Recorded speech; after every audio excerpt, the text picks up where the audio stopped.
सूर्य नारायण भगवान को स्टील के लोटे से या चांदी के लोटे से या पीतल के लोटे से या प्लास्टिक के लोटे से या कांच के बर्तन से जल चढ़ाने से आयु छिन्न होती है।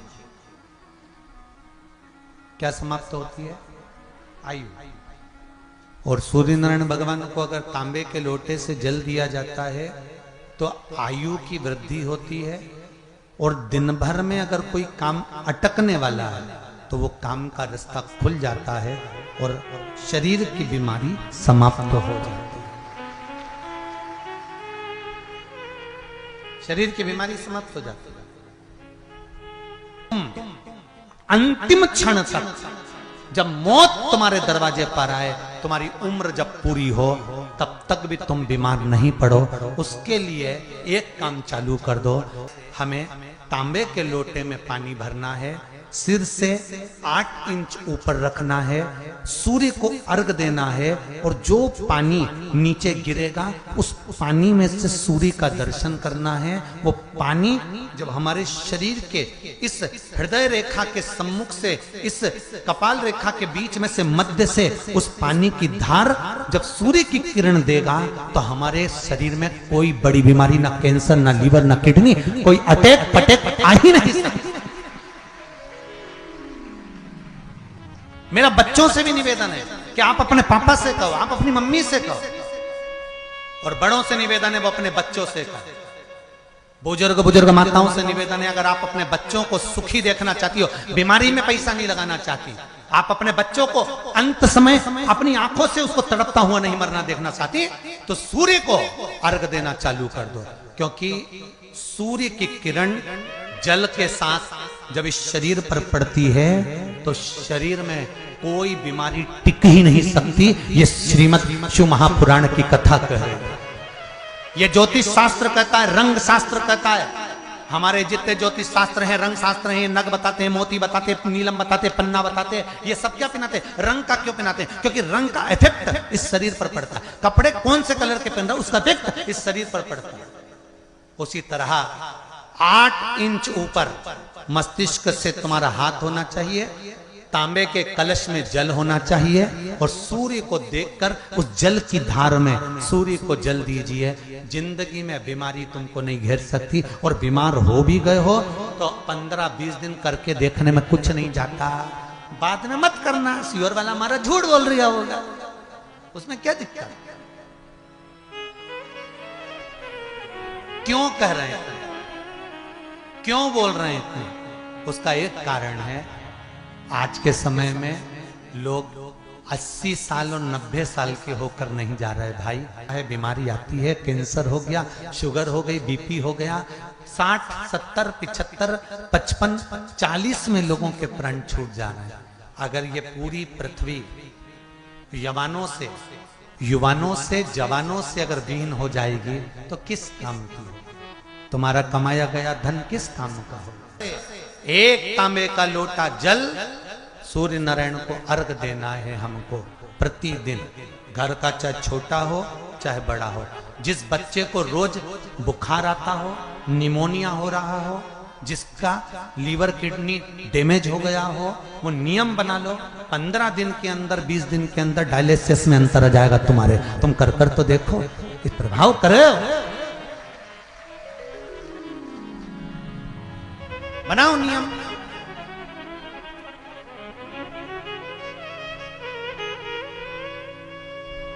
जिस नारी को रजो धर्म से जुड़ी हुई या गर्भाशय से जुड़ी हुई कोई बीमारी हो गई हो, वो नारी भी सूर्य को जब अर्घ दे तो उस जल को बिल्कुल स्लो एकदम धीरे धीरे गिरा, एकदम धीमा धीमा, जल्दी जल्दी पानी उंडेल के मत आना। सूर्य देवता को अर्घ देना। हो सकता है तुम लोग इसलिए भी नहीं दो कि लोग हंसेंगे, शर्म करेंगे। तो दुनिया हंसे, जब हॉस्पिटल में पड़े रहोगे तब नहीं हंसेंगे कि कमा के मर गया, ले यहीं छोड़ दिया। जब भी तो लोग हंसेंगे। तो उससे अच्छा है दुनिया आग लगे बस्ती में। अरे अच्छे से बोलो जरा, आग लगे बस्ती में, अपन रहो मस्ती में। और एक निवेदन और है, जो ये बात कही है इसकी क्लिपिंग आप काट लेना और सारे के व्हाट्सएप पे भेज देना। लोटा तांबे का जल सूर्य नारायण को देना है इस शरीर के लिए, क्योंकि हमने परिवार के लिए बहुत करा, अब अपने लिए करना है। कोई पैसा लग रहा है? अरे बोलते जाओ। सियोर वाले महाराज ने तुमसे धन मांगा? नहीं। पैसा मांगा? नहीं। इसमें तुम्हारे अगर प्राण बचेंगे तो सियोर वाले महाराज का कोई भला होगा? नहीं। भला किसका होगा? तुम्हारी पत्नी का सौभाग्य अमर होगा, तुम्हारे बच्चों का पिता उनके सामने होगा और माँ उसके सामने होगी। तुम्हारे लिए कर लो, या हमारे को कुछ नहीं चाहिए, तुम तो तुम्हारे लिए करो।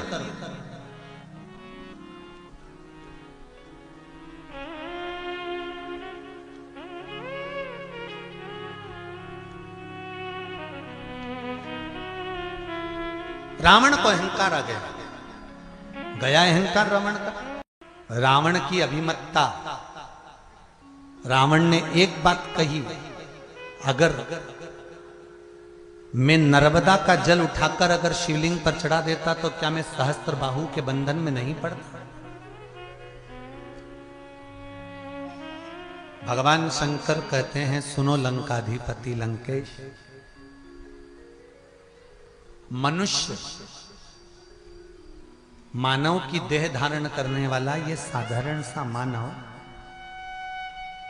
जब अपने घर से एक लोटा जल लेकर शिवलिंग तक पहुंचता है, आपके घर से मंदिर कितनी दूर होगा? जितने लोग आए हो कथा सुनने के लिए, ज्यादा से ज्यादा थोड़ी 200 मीटर की दूरी पर, 300 मीटर, 500 मीटर, और ज्यादा होगा तो आधा किलोमीटर। जब एक लोटा जल लेकर सांसारिक मनुष्य शिव के दरवाजे पर जाता है, शिव महापुराण की कथा करें, उसके ऊपर वो जितने कदम चलकर शंकर के दरवाजे पर पहुंचता है, उतने ही कदम काल, दुख, तकलीफ, कष्ट, जितने कदम चलकर वो शिव मंदिर तक गया है, उतने कदम दुख और तकलीफ और काल दूर हट जाता है, जितने कदम चलकर हम शिव के दरवाजे पर।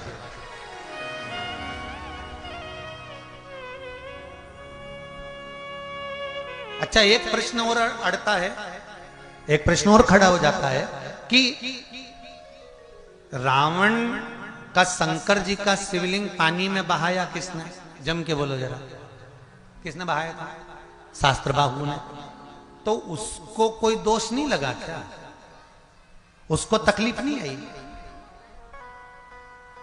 ये भी कथा है शिव महापुराण में। पर शिव महापुराण की उमा संहिता कथी है,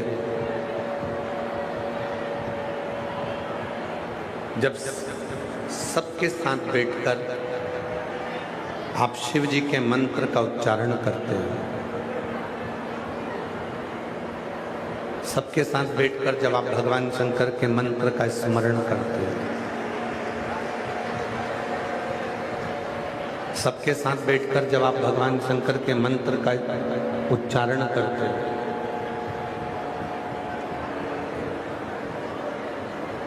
तो ये मंत्र जब सार्वजनिक जगह पर सबके साथ इसका जब उच्चारण होता है, इसको जब जपा जाता है, तो हमारे जो शरीर में 3.5 करोड़ जो रोम छिद्र है,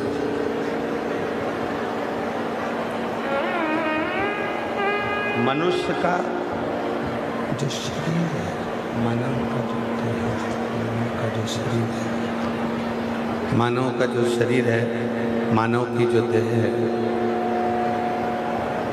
प्रत्येक मानव के शरीर में 3.5 करोड़ रोम छिद्र होते हैं। रोम छिद्रों से ये मानव का शरीर बना हुआ है, और 3.5 करोड़ रोम छिद्रों से जो ये मानव का शरीर है, वो शरीर केवल उसकी सुंदरता देखने के लिए नहीं है,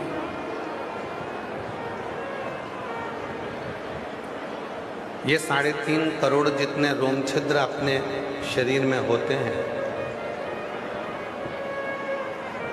इन रोम छिद्रों का एक नियम है कि इन रोम छिद्रों के माध्यम से भगवान की अविरल भक्ति को धारण करें। इन रोम छिद्रों के माध्यम से भगवान शंकर के मंत्र का उच्चारण करें। अब संसार का कोई भी मनुष्य एक दिन में 3.5 करोड़ बार भगवान का नाम नहीं ले सकता।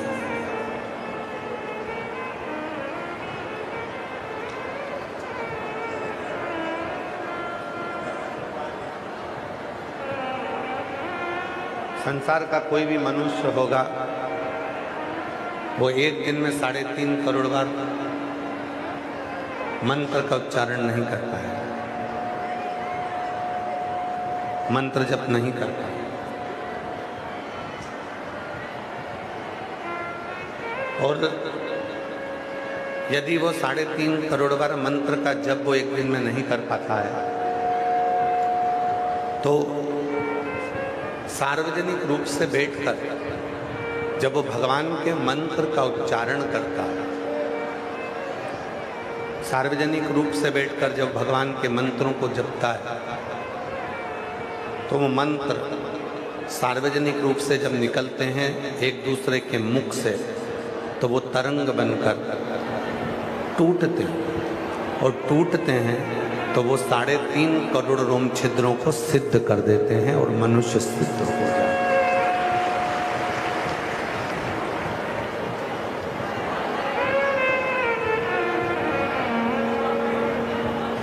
साढ़े 3 करोड़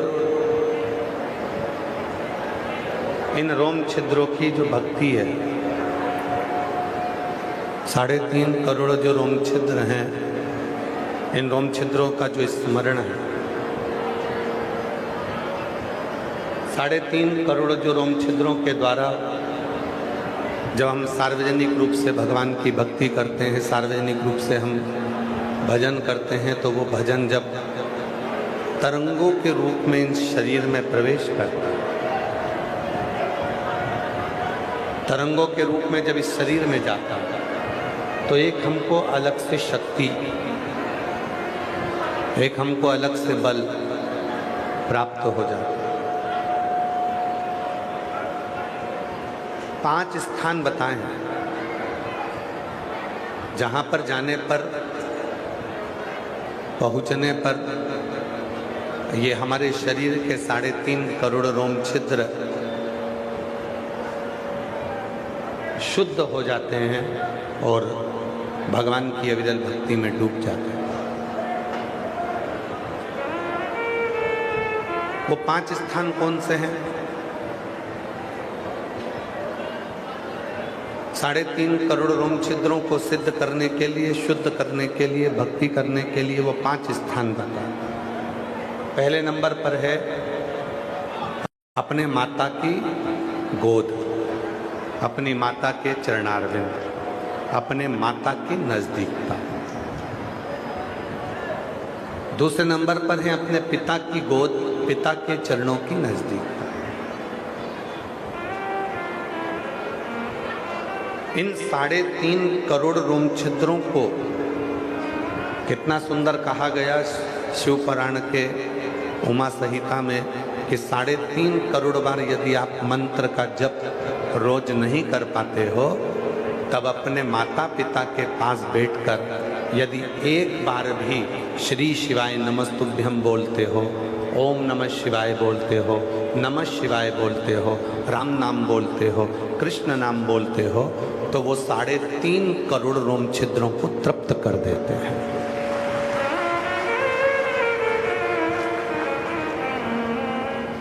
एक माता के चरणों में, पिता के चरणों में, माता के नजदीक में, पिता के नजदीक में, माता की गोद में, पिता की गोद में जिस मंत्र का उच्चारण हम करते हैं, वो हमारे 3.5 करोड़ रोम छिद्रों को शुद्ध कर, सिद्ध कर।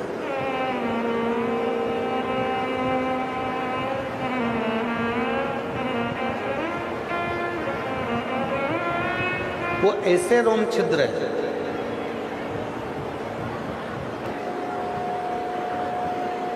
एक माता की गोद, एक पिता की गोद, एक माता के चरण, एक पिता के चरण, ये वो स्थान है जिन स्थान पर बैठकर आप और हम जितने मंत्र का जप करते हैं, एक बार भी अगर हम अपने मुख से अपनी माँ के नज़दीक में, अपने पिता के नज़दीक में बैठकर मंत्र का जप करते हैं तो वो 3.5 करोड़ बार मंत्र जप के बराबर प्राप्त हो जाता है।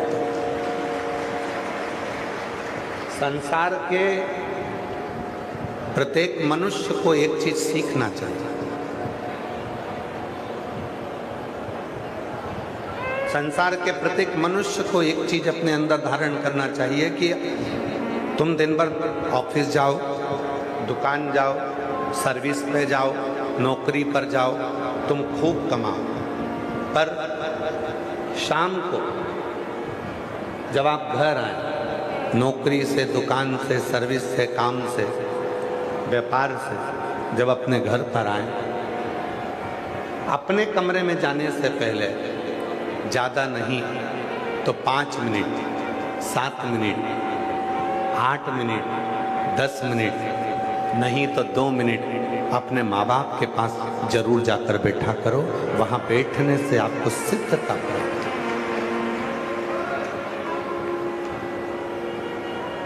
कुछ देर के लिए।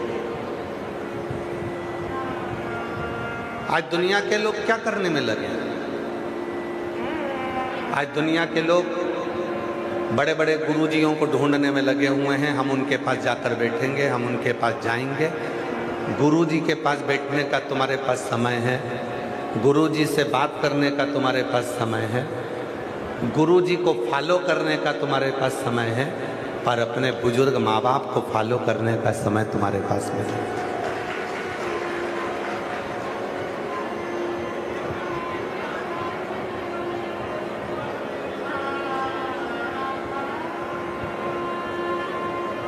आप सब बैठे हुए हो। पहले के समय में इतने सारे खिलौने नहीं होते थे। पहले के समय में इतने सारे खिलौने नहीं होते थे। टायर, ट्यूब,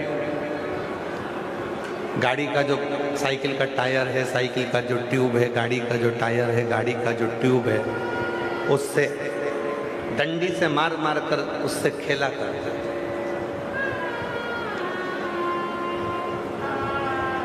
यहाँ जितने मेरे जीजा बैठे हैं, जितने मेरे बेटा बैठे हैं, वो लोगों ने भी बचपन में अपने साइकिल के टायर से, गाड़ी के टायर से, ट्यूब से खेला।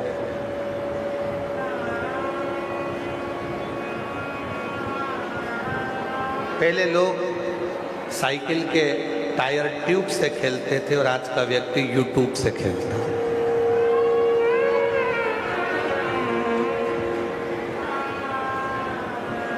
पहले टायर ट्यूब से खेलते थे, अब यूट्यूब से खेलते थे।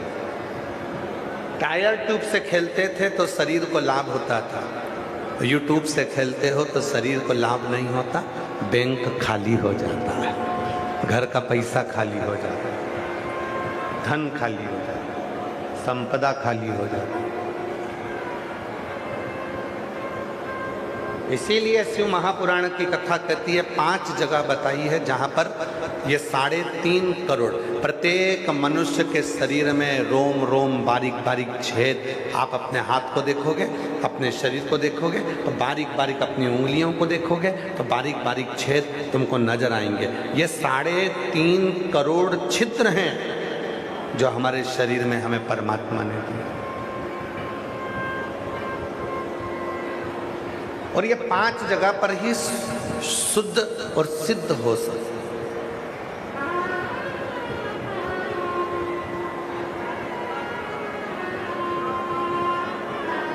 ये 5 जगह पर शुद्ध भी होते हैं और सिद्ध भी होते हैं। एक अपनी माता के पास में 5 मिनट, 10 मिनट, कितना भी काम हो, काम कर कर आओ, नौकरी कर कर आओ। अपने बच्चों को मना नहीं है, मिलो। अगर आज आप अपने बच्चों को कुछ प्रेरणा देना चाहते हो तो वो सबसे बड़ी प्रेरणा देना, आप अगर अपने माँ बाप के पास बैठोगे तो एक दिन ऐसा आएगा कि आपकी औलाद भी आपके पास में आकर बैठेगी, वरना वो बैठने वाली नहीं। 5 स्थान में 2 स्थान एक माता और एक पिता, जिनके नजदीक में बैठने पर भी ये 3.5 करोड़ रोम छिद्र शुद्ध और सिद्ध हो जाए। तीसरे नंबर पर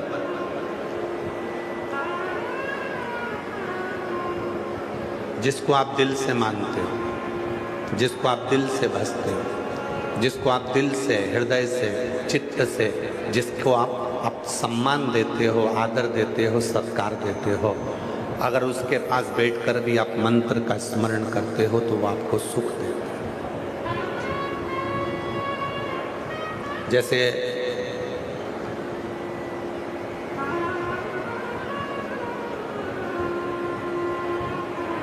हम गाड़ी में आते हैं तो संदीप गर्ग जी एक बात कहते हैं, और एक बार नहीं वो 2-3 बार बोल चुके कि गुरुजी, जो माननीय स्पीकर महोदय हैं हरियाणा के श्री हरविंदर कल्याण जी, संदीप जी के मुंह से हमने 2-3 बार सुना तो हम सुनते, कहा मैं उनको संत मानता हूँ, मैं उनको गुरु मानता हूँ। तो एक दिन 2-1 बार सुन लिया तो हमने पूछ लिया, तुमने संत कैसे माना? तो कहा गुरुजी, वो छोटा व्यक्ति हो चाहे बड़ा व्यक्ति हो, साइकिल चलाने वाला हो चाहे गाड़ी चलाने वाला, जितना गाड़ी चलाने वाले से प्रेम करते हैं उतने ही साइकिल चलाने वाले से प्रेम करते हैं, इसलिए मैं उनको संत मानता हूं। संत की जो परिभाषा होती है, यही तो परिभाषा होती है कि सब में समता का भाव, सब में सम का भाव। हम 2-1 बार से सुन चुके तो हमने उनसे पूछा कि भाई तुम स्पीकर महोदय को संत और गुरु का भाव देते हो तो किस बात? तो कहा सब में समता। और मैं स्पीकर महोदय को साधुता देता हूँ आपके स्वभाव के लिए। भगवान कितनी भी उन्नति की सीढ़ी पर आपको लेकर जाए, आपका स्वभाव ऐसा ही रखना जो आज है, सभी भक्तों के प्रति, सभी लोगों सहजता का, सरलता का। तो तीसरे नंबर पर 3.5 करोड़ रोम छिद्रों की जो सिद्धता कही गई, वो सिद्धता कही गई अपने जिसको आप बहुत मानते हो, चाहे आपका दोस्त हो, चाहे आपकी बहन हो, चाहे आपका भाई हो, चाहे आपकी भाभी हो, चाहे आपकी बहू हो, चाहे आपका पोता हो, चाहे आपकी पोती हो, चाहे आपका नाती हो, चाहे आपका पंथी हो, चाहे आपका पति हो, चाहे आपकी पत्नी हो, चाहे आपके पड़ोसी हो, चाहे कोई गुरु हो, चाहे कोई महात्मा हो, चाहे कोई रिश्तेदार हो, चाहे कोई अड़ोसी हो, चाहे कोई पड़ोसी हो, जिसको आप बहुत स्नेह करते हो, मानते हो, उसके पास बैठकर भी अगर आप भगवान के नाम का उच्चारण करते हो तो वो 3.5 करोड़ रोम छिद्रों को शुद्ध और शुद्ध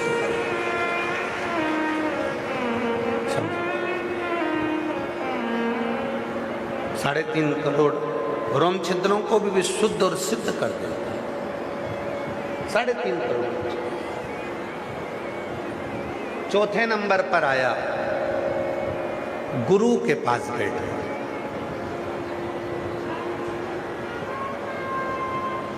और गुरु कौन? गुरु की परिभाषा क्या है?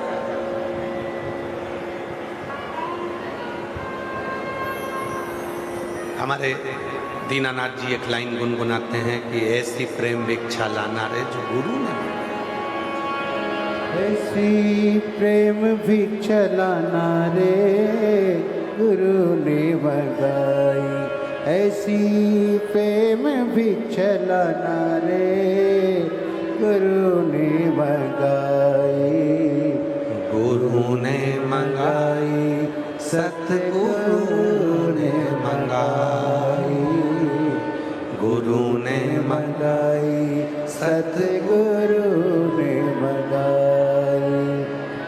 पहली भिक्षा जो जल की लाना, नदी नाले के पास न जाना, कुआ बावड़ को छोड़ के आना, ऐसी गगरी भर के लाना रे गुरु ने बताई, ऐसी गगरी भर के लाना रे गुरु ने बताई। सच्चा गुरु कैसा होता है, सतगुरु कैसा होता है, एक अच्छे गुरु की पहचान क्या होती है? वो तुमसे कभी नहीं कहेगा कि गगरी भर कर लाना तो बहुत सारी लाना।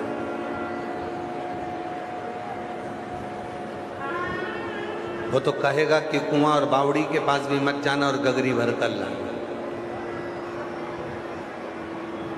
वो गगरी है प्रेम की, अहंकार का त्याग कर कर, आसक्ति का त्याग कर कर, वासना का त्याग कर कर, परिवार को नहीं छोड़ना है। सच्चा गुरु कभी नहीं कहता कि तू तेरा घर छोड़ दे।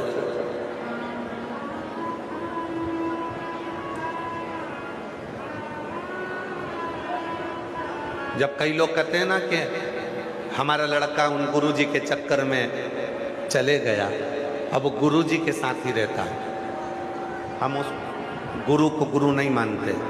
जो अपने चेला आया है अपना घर छोड़कर, उसके बुजुर्ग माँ बाप हैं उसके घर में, उन बूढ़े माँ बाप की जवाबदारी किसकी होगी? कौन संभालेगा? सच्चा गुरु वो होता है जो लड़के को प्रेरणा दे, उस लड़की को प्रेरणा दे, बेटा अभी पूरी जिंदगी पड़ी हुई है, मेरा शरीर का तो कोई ठिकाना नहीं है, कब ये प्राण छूट जाएंगे, पर अपने घर जाओ, मेहनत करो, संघर्ष करो। आप मुझे गुरु मानते हो तो मेरी वाणी पर भरोसा करो। ग्रस्त आश्रम से बड़ा कोई दुनिया में आश्रम नहीं होता।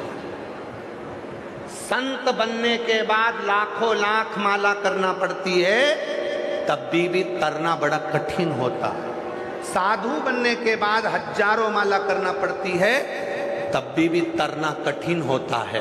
पर घर में बच्चों के साथ, पत्नी के साथ, माता पिता के साथ, परिवार के साथ रहकर अगर भूल से भी तुम्हारे मुख से श्री शिवाय नमस्तुभ्यम निकल जाए तो समझ लेना कि तुम तर गए, तुम्हें कुछ प्राप्त करने की जरूरत है।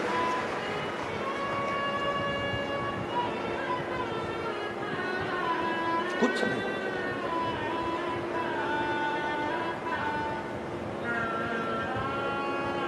गुरु कह देगा जाओ माता पिता की सेवा करो, जाओ पत्नी को छोड़कर आए, बच्चे को छोड़कर आए, जाओ सब। अभी तुम भजो। आज हो क्या रिया है?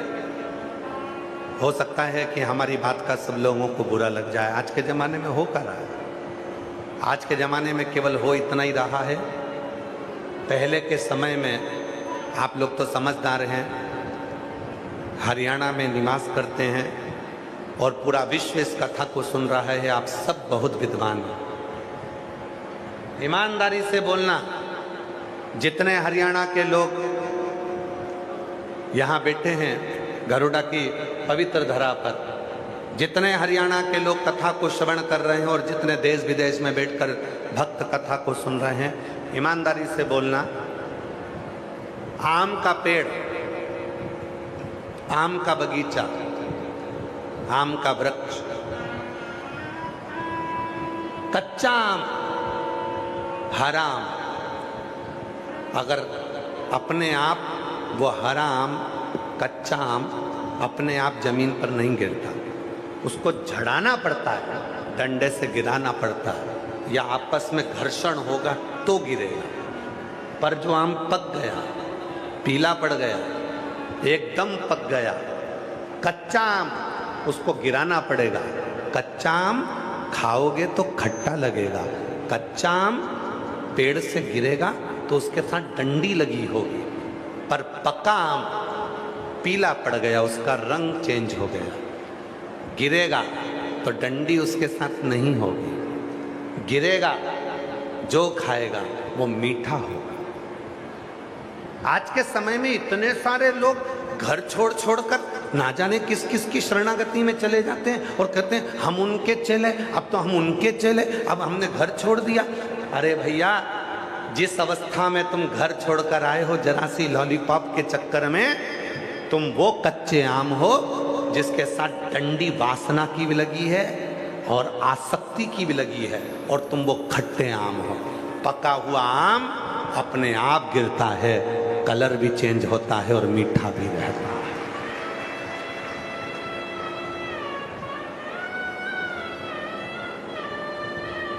पका आम कैसे होता है? कच्चा आम किसको कहते हैं? कच्चा आम वो आम है जिसके मन में आया कि अरे आज के ज़माने में तो भैया ये सब फालतू की बातें हैं, फैक्ट्री खोलो, ये करो वो करो, संत बन जाओ, महात्मा बन जाओ, महाराज बन जाओ, खूब जोरदार जोरदार गाड़ियों में घूमेंगे, लोग पाँव पड़ेंगे, दक्षिणा देंगे, पैसे आएंगे, धन आएगा। जरा से कमाने के चक्कर में संत बन गए और एक दिन मालूम पड़ा गलत करते करा और मालूम पड़ा टीवी पे फोटो छप गए। लो, कच्चे आम थे, इसीलिए वो डंडी भी साथ थी, वासना की, आसक्ति की, तृष्णा की। कच्चे आम थे इसलिए खट्टे भी थे।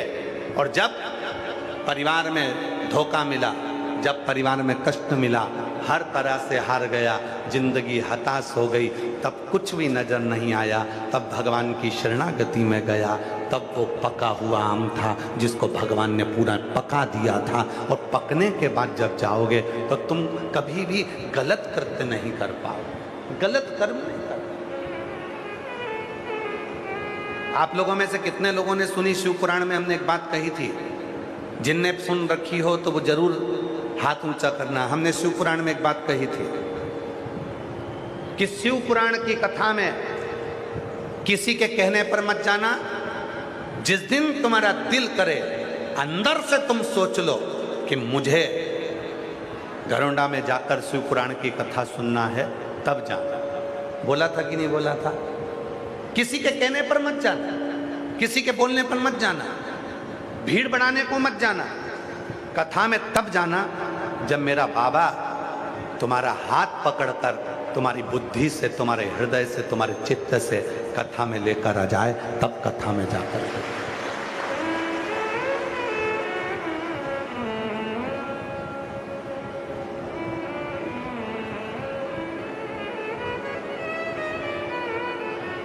आज ये कथा घरोंडा की भूमि पर सफल क्यों हो रही है? ये कथा के पहले जो हुआ वो अपनी जगह पर है, पर कथा आज सफल क्यों हो रही है? कोई बताए घरोंडा वासी कि आज ये कथा घरोंडा की मंडी में जो चल रही थी 7 दिन हमारे हरियाणा में, हरियाणा का जो गौरव बनी ये कथा, सफल क्यों हुई है? उसके सफल होने का केवल एक कारण है। पहले उस कथा को लोग केवल खुद की समझते थे। आज जो घरोंडा वासी इस कथा को करवा रहे हैं, ये एक की नहीं है। घरोंडा वालों ने सोच लिया ये कथा घर घर की है, पूरी समाज की है, बच्चे बच्चे की है, जीजियों की है, बुजुर्ग माताओं की है, बुजुर्गों की है। उन्होंने ये सोचा, घरोंडा वासियों ने ये सोचा कि आज इतनी कथा में अगर इस घरोंडा में अगर भक्त आए हैं तो ये शंकर के भक्त आए, ये हमारे घर के मेहमान आए, मैं साधुता दूंगा। कल यूट्यूबरों ने, न्यूज़ चैनलों ने, कल फेसबुक चलाने वालों ने, कल सोशल मीडिया चलाने वालों ने, माननीय स्पीकर महोदय जी, मैं एक बात कहूं आपको कि कल जितने सोशल मीडिया वाले, उन्होंने एक लाइन लिख के डाली थी कि घरोंडा की मंडी, गल्ला मंडी घरोंडा की पूरी भक्तों से भरा चुकी है, इसलिए घरोंडा वासियों, संगत को अब तुम्हें अपने घर में रुकाना है। तो उसमें नीचे जो लोगों ने कमेंट्स करा तो उन्होंने लिख कर डाला कि हम घरोंडा वासियों के घर बाहर से आए हुए भक्तों के लिए खुले पड़े हैं।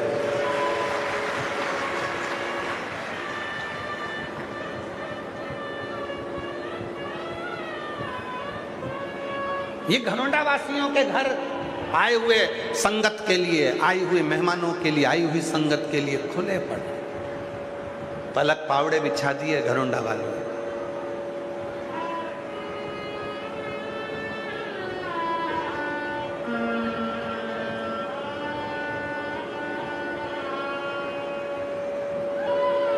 एक कथा हुई थी जहां लोग पानी के लिए भी तरस गए थे, इतनी बड़ी सिटी में होने के बाद भी। और एक कथा छोटे से खेड़े में हो रही है जहां पर पानी तो पानी, मीठा पानी, जहां पर भोजन, जहां पकवान, जहां मिठाई, जहां खिचड़ी, चावल, मीठा, नमकीन, कोल्ड ड्रिंक, फ्रूटी, लस्सी, टॉफी, बिस्कुट लोगों ने ऐसे बांटे जैसे इनके घर में बेटी का ब्याह है और बारात आई है। लोगों ने ऐसे बांटे। एक कथा हुई थी बड़ी सिटी में, बहुत नाम हुआ, ये हुआ वो हुआ, पर जिगड़ा चाहिए, जिगरा, और वो जिगरा है हरियाणा वालों में। हरियाणा का व्यक्ति खाना भी जानता है तो खिलाना भी जानता है।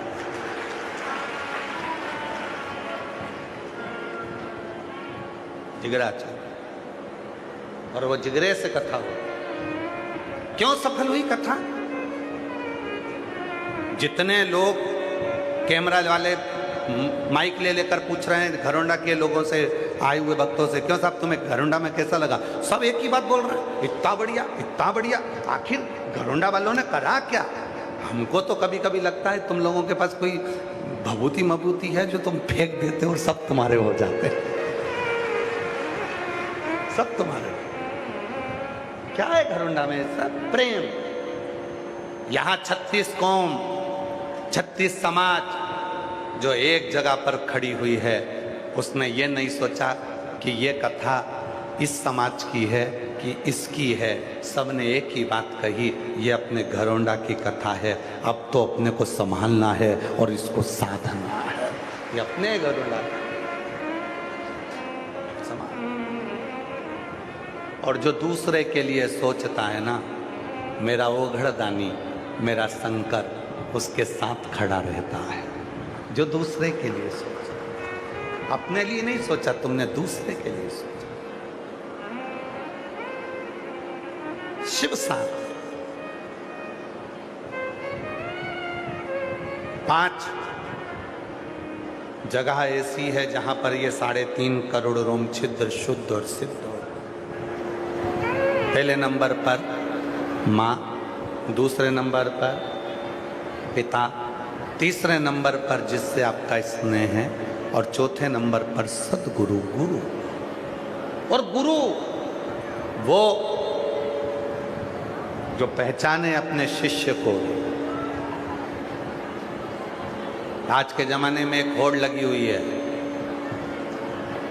अभी गुरु पूर्णिमा आएगी तो होड़ लग जाएगी, गुरु दीक्षा लो, गुरु दीक्षा लो, गुरु मंत्र। गुरु फिरे बाजार में, हमसे दीक्षा लो, नरक पड़ो चाहे स्वर्ग जाओ, पर लिफाफा हम ही को दे। आज के ज़माने में गुरुओं की होड़ लगी हुई है। हमारे इतने चेले, हमारे इतने शिष्य, हमारे इतने फॉलोअर, हमारे इतने चाहने वाले, आज के ज़माने में होड़ लगी। होड़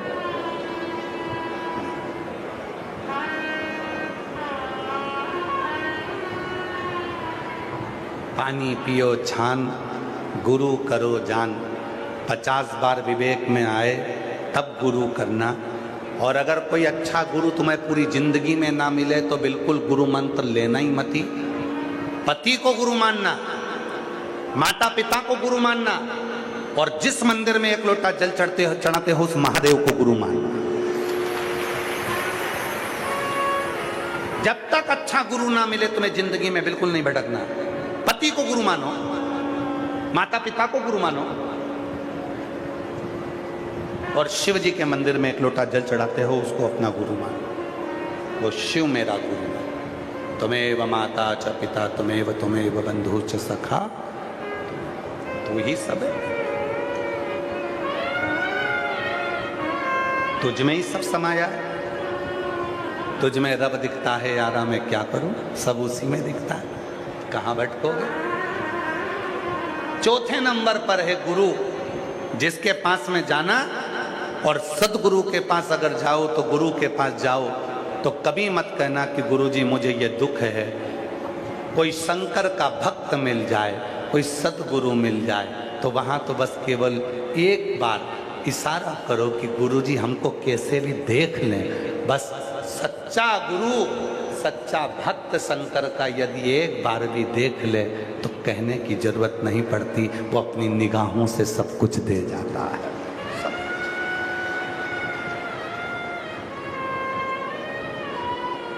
केवल देख।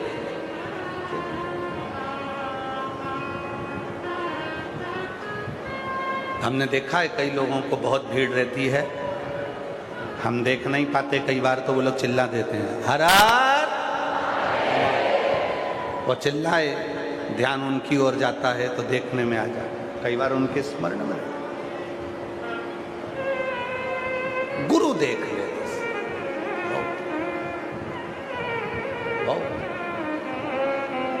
सच्चा गुरु मिले उसकी शरणागति में बैठकर भी मंत्र का जब किया जाता है तो वो भी 3.5 करोड़ रोम छिद्रों को शुद्ध और सिद्ध कर देता है। अब 5वें नंबर पर है, 4 तो ये हो गए माता पिता स्नेही और गुरु।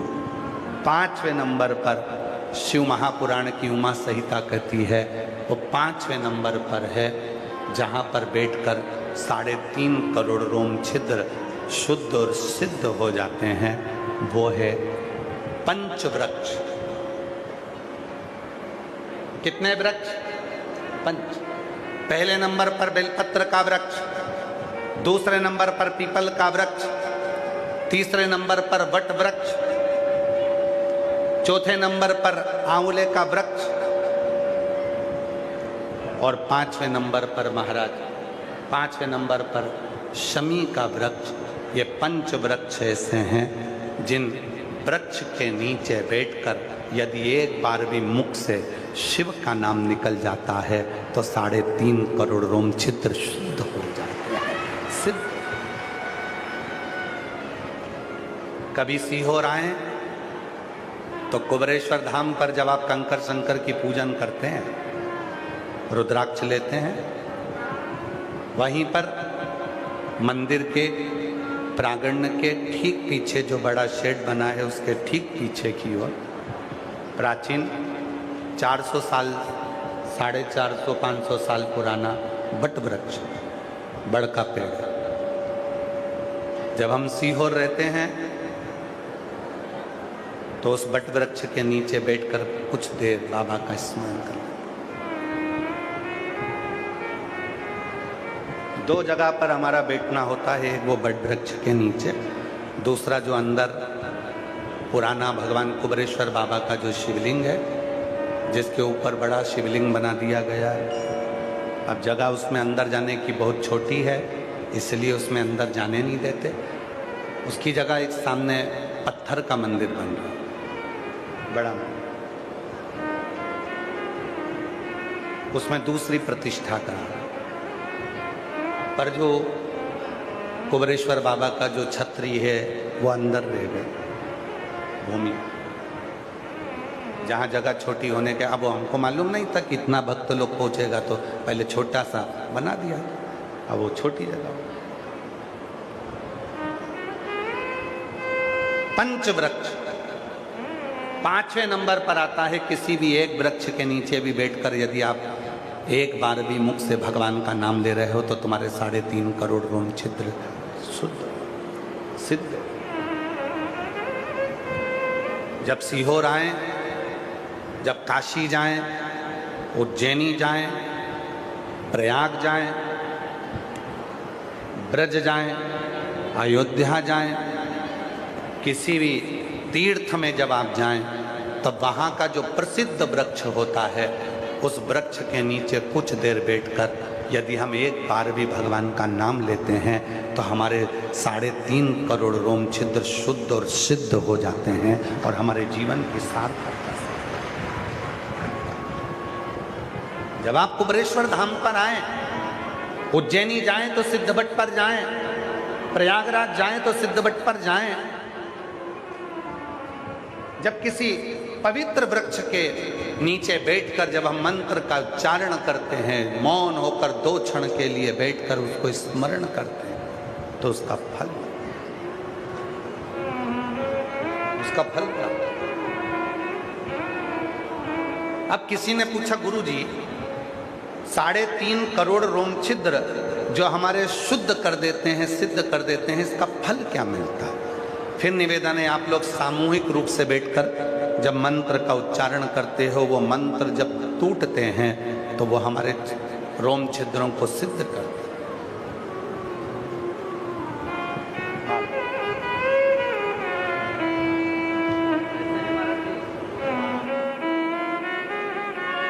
कोई जाए जो काशी में मेरा पैगाम ले जाना, कोई जाए जो काशी में मेरा पैगाम ले जाना। जब आप कोई तीर्थ में जाएं, किसी तीर्थ में पहुंचे और वहां पर कोई पवित्र वृक्ष हो, उसके नीचे जरूर बैठो। कुछ क्यों इतना महत्व है कि शिव महापुराण की कथा में जाओ तो वहां की मिट्टी को, शिव महापुराण की रज को अपने शरीर से लगाओ, अपने मस्तक पर। क्यों? घरोंडा में इतने शंकर के भक्त कभी नहीं आएंगे। ये शंकर के जो भक्त आए हैं, ये विश्वास लेकर आए, इनके मुख से मंत्र निकला है। जब ये लाखों भक्त एक साथ मंत्र का उच्चारण करते हैं, जैसे माननीय स्पीकर महोदय जी ने पहले दिन अपने उद्बोधन में कहा था कि ये घरोंडा घरोंडा नहीं रहा, अब घरोंडा धाम बन गया है। अब घरोंडा नहीं रहा, घरोंडा धाम बन गया। माननीय स्पीकर महोदय जी जब इस बात को बोले तो उसमें मन, इतने सारे शिव भक्त जब आए हैं, मंत्र पढ़ते हैं, जप करते हैं, बैठते हैं, पूजन करते हैं, नाचते हैं, गाते हैं, रात को भी भजन कर रहे हैं, दिन में भी भजन कर रहे हैं, तो यहाँ की जो मिट्टी है, यहाँ की जो रज है, यहाँ की जो भूमि है, वो भूमि, वो रज साधारण नहीं होती, वो हमारे जीवन का कल्याण करने वाली हो जाती है, हमें सिद्धता देने वाली। क्यों जाते हो तीर्थ? किस लिए जाते हो तीर्थ में?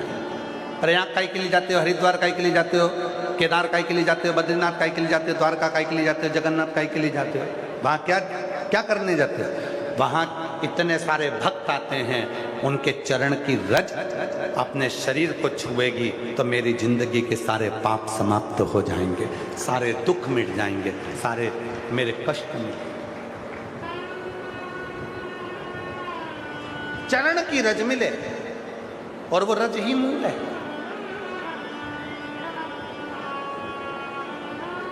रज ही तो मूल है। भागवत जी किस किसने सुनी है? हाथ उठाओ जिन्होंने भागवत सुनी है। सबने सुनी है। भागवत सुनी होगी तो उसमें एक प्रसंग आता है, भगवान ने मिट्टी खाई। सुनी है कि नहीं सुनी? भगवान कृष्ण ने मिट्टी खाई, ये तो सबने सुना, पर श्रीमद् भागवत सुबोधनी में वर्णन आता है कि भगवान मिट्टी क्यों खाए, क्यों खाए, किस लिए खाई? कभी विचार करा कि भगवान ने मिट्टी क्यों खाई? श्रीमद् भागवत में स्मरण करो कि भगवान कृष्ण को क्या जरूरत पड़ गई थी जो उन्होंने अपनी ही चरण की रज उठाकर खा ली, अपने ही पांव की मिट्टी खुद ने खा ली। उसका कारण केवल एक था एक था। पूतना आई थी, सारे ब्रज के बच्चों को दूध पिलाती पिलाती सबके प्राण हरती हरती आई थी, और सारे ब्रज के जितने बच्चे पूतना के विष से मरे थे उनके प्राण पूतना के स्तन में भरे थे। जब पूतना भगवान के पास गई और भगवान ने जब उसका स्तन पान किया, दूध पिया, तो सारे ब्रजवासी जो अंदर बच्चे जो मरकर उनके प्राण अंदर फंसे थे स्तन में, उसको भगवान ने खींच लिया। दूध पीने के बहाने भगवान ने खींचा और अपने पेट में उन जीवों को सभी का कल्याण करने के लिए अपने उदर में रख लिया। उदर में रखा।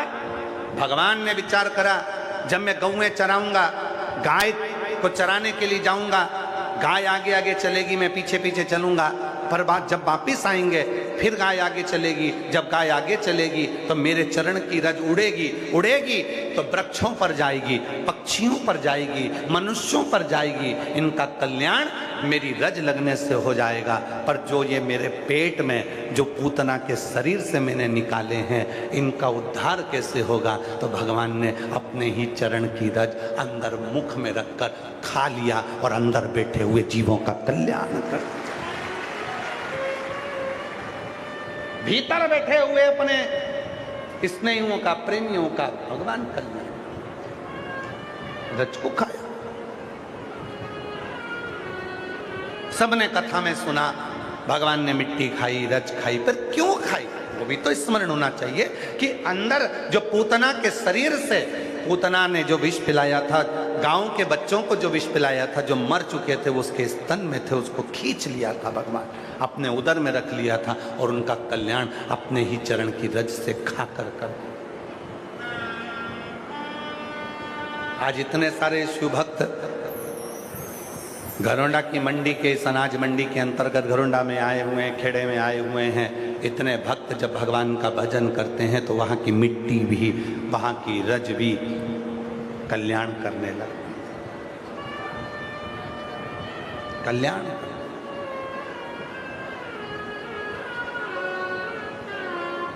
फिर भले दुनिया के लोग तुम्हारी हंसी उड़ाएं, तुम्हें ताना कसें, तुम्हें अपशब्द कहें, वो अपनी जगह, वो तो दुनिया की रीति है। तुम ये मत सोचना कि लोग तुम्हें अपशब्द, तुम मिट्टी लेकर मस्तक से भी लगाओगे तो दुनिया लोग ताना देंगे। दुनिया का तो काम है, उनको तो केवल अपनी एक उंगली उठाना है, और वो ये नहीं सोचते कि ये 3 उंगली अपनी ओर जा रही है। तू अंदर झांक कर देख कि तू कैसा है। किसी के ऊपर एक कमेंट्स करने से पहले, किसी के ऊपर एक उंगली उठाने से पहले अपने अंदर झांक कर देख, उसमें एक गलती होगी तो तुझमें 3 गलतियां, वो 3 उंगली तेरी साइड जा रही है। अपने अंदर झांक कि तू कैसा है। बहुत सारे मिलेंगे जिंदगी में, यही पूरा जीवन निकल जाना ऐसी कमेंट्स में, ऐसी लोगों।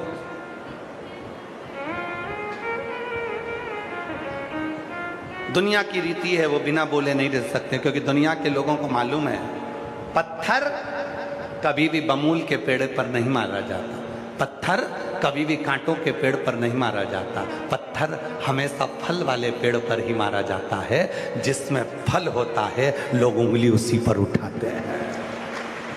तो मैं फल ही नहीं है। अगर कोई तुम पर ताना नहीं दे रहा, कोई तुम पर कमेंट्स नहीं कर रहा, कोई तुम्हें अपशब्द नहीं कह रहा, तो समझ लेना तुम में फलमल नहीं है। जो फलित है, जो फलवान है, उस पर लोग ताना देंगे, उसको लोग अपशब्द कहेंगे, उस पर लोग कमेंट्स करेंगे, दिन रात गाली देंगे, दिन रात अपशब्द कहेंगे, दिन रात।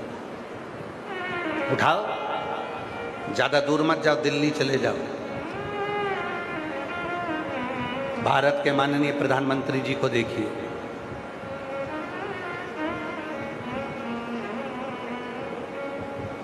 चौबीस घंटे लोग उनके पीछे कमेंट्स करने में लगे होंगे। आप अच्छा करो, आपके पीछे लग जाएंगे, आप श्रेष्ठ कर्म करिए, आपके पीछे लग जाएंगे। आप ताना कसने वाले ताना कसेंगे, और पत्थर उसी पर मारा जाता है, बमूल के पेड़ पर नहीं, कांटों के पेड़ पर नहीं, कोई नीम के पेड़ पर पत्थर नहीं मारता। पत्थर हमेशा आम के पेड़ पर, बेर के पेड़ पर, जामुन के पेड़ पर, जिस पेड़ पर फल होगा उसी पेड़ पर पत्थर मारे जाएंगे, गालियां उसी को दी जाएगी, अपशब्द उसी को कहा जाएगा जिसके अंदर कुछ होगा, फल होंगे, वरना कौन किसको गाली देगा, कौन किसको। इसीलिए क्या क्या विचार करना है भाई, बोले बोलने दो, अपन तो अपनी मस्ती में रहो, भजन करो, चित्त करो, स्मरण करो। जो समय आज मिला है ये समय वापिस नहीं आएगा। कई करनाल वाले, कई घरोंडा वाले इंतजार करते रहे, कल कथा में जाएंगे, परसों कथा में जाएंगे, नरसों कथा में जाएंगे, बस 5वें दिन कथा में जाएंगे। पूरे करनाल के, पूरे घरोंडा के, सोनीपत के, पानीपत के, आसपास के, कुरुक्षेत्र के कई लोग विचार करते रहे, बस चलेंगे चलेंगे चलेंगे चलेंगे, और 7 दिन की कथा आज पूरी हो जाएगी। बाद में मन में पछतावा रह जाएगा, इतनी पास में कथा हुई और मैं जा नहीं सकी, पहुंच नहीं सकी, मेरे नजदीक में शिव आए थे और मैं जा ना पाई। इतने नजदीक में कथा हुई और मैं जा ना सका, मैं पहुंच। और मेरे भोले तेरा सहारा है, मेरे भोले तेरा सहारा है, मेरी नैया का तू किनारा है, मेरी नैया का तू किनारा है। मेरे बाबा तुझे पुकारा है, मेरे बाबा तुझे पुकारा है, मेरी नैया का तू किनारा है, मेरी नैया का तू किनारा। एक विश्वास, एक भरोसा, एक दृढ़ता जब आई मन में, तो शिव सामने। एक पत्र है, अच्छा पत्र देखिए, बड़ा सुंदर।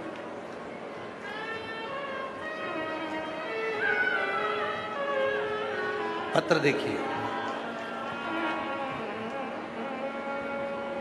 मेरा नाम बिमला देवी, पति का नाम रोहतास सिंह,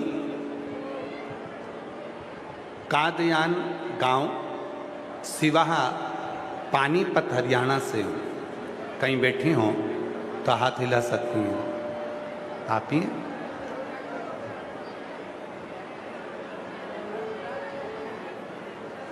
पानीपत, हरियाणा से हूँ। मेरा फ़ोन नंबर ही है। भोले बाबा की कृपा का मैं क्या बखान करूं गुरुजी।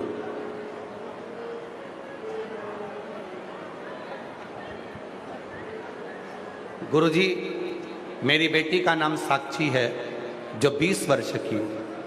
देखिए उसको, उस बेटी का फोटो दिखाओ जरा, जो चल के आ रही है ना, उसका फोटो दिखाइए, आस्था पर उसका वीडियो दिखाइए। मेरी बेटी 20 साल की है, जो MBBS की पढ़ाई कर रही थी। तब उसका MBBS की पढ़ाई करते हुए उसका गैस के गीजर से नहाते समय एक्सीडेंट हो गया, जिससे उसका शरीर पूरा जल गया। पानी इतना गर्म था, जब वो गीजर का पानी जैसे उसके सिर पर पड़ा कि उसके दिमाग की जो ऑक्सीजन थी वो खत्म हो गई। डॉक्टरों ने उसे कई दिनों तक वेंटिलेटर पर रखा, हालत कुछ सुधर नहीं हुआ। गुरुजी, डॉक्टरों ने जवाब दे दिया कि इसका बच पाना मुश्किल है। तब गुरुजी, मेरी सहेली ने सीहोर का रुद्राक्ष दिया और जल पिलाने को कहा। तब गुरुजी, मैं रुद्राक्ष का जल मेरी बेटी को पिलाने लगी। 2-3 दिन बाद गुरुजी, उसकी हालत में सुधार आया।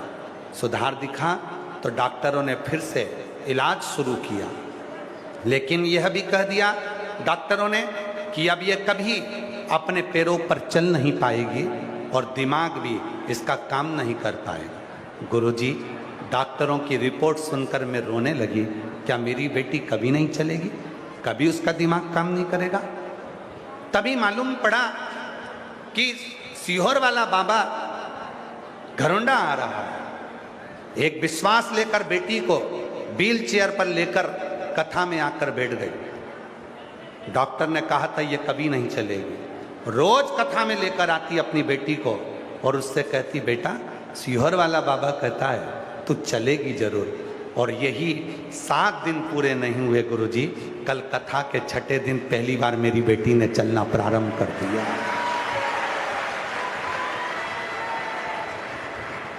कल कथा के 6ठे दिन मेरी बेटी ने पहली बार चलना प्रारंभ कर दिया। आज मैं अपनी बेटी को यहाँ लेकर आई हूँ गुरुदेव।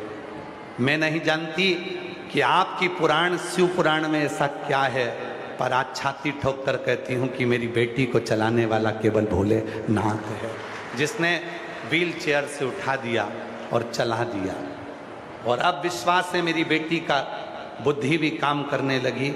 जो मेरी बेटी MBBS कर रही थी, उसका एक्सीडेंट जो हुआ गर्म पानी से, गीजर के पानी से, बाबा अब मेरी बेटी में सुधार हुआ है। मैं प्रणाम करने के लिए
तीन साल हो गए थे, जैसी थी वैसी ही थी।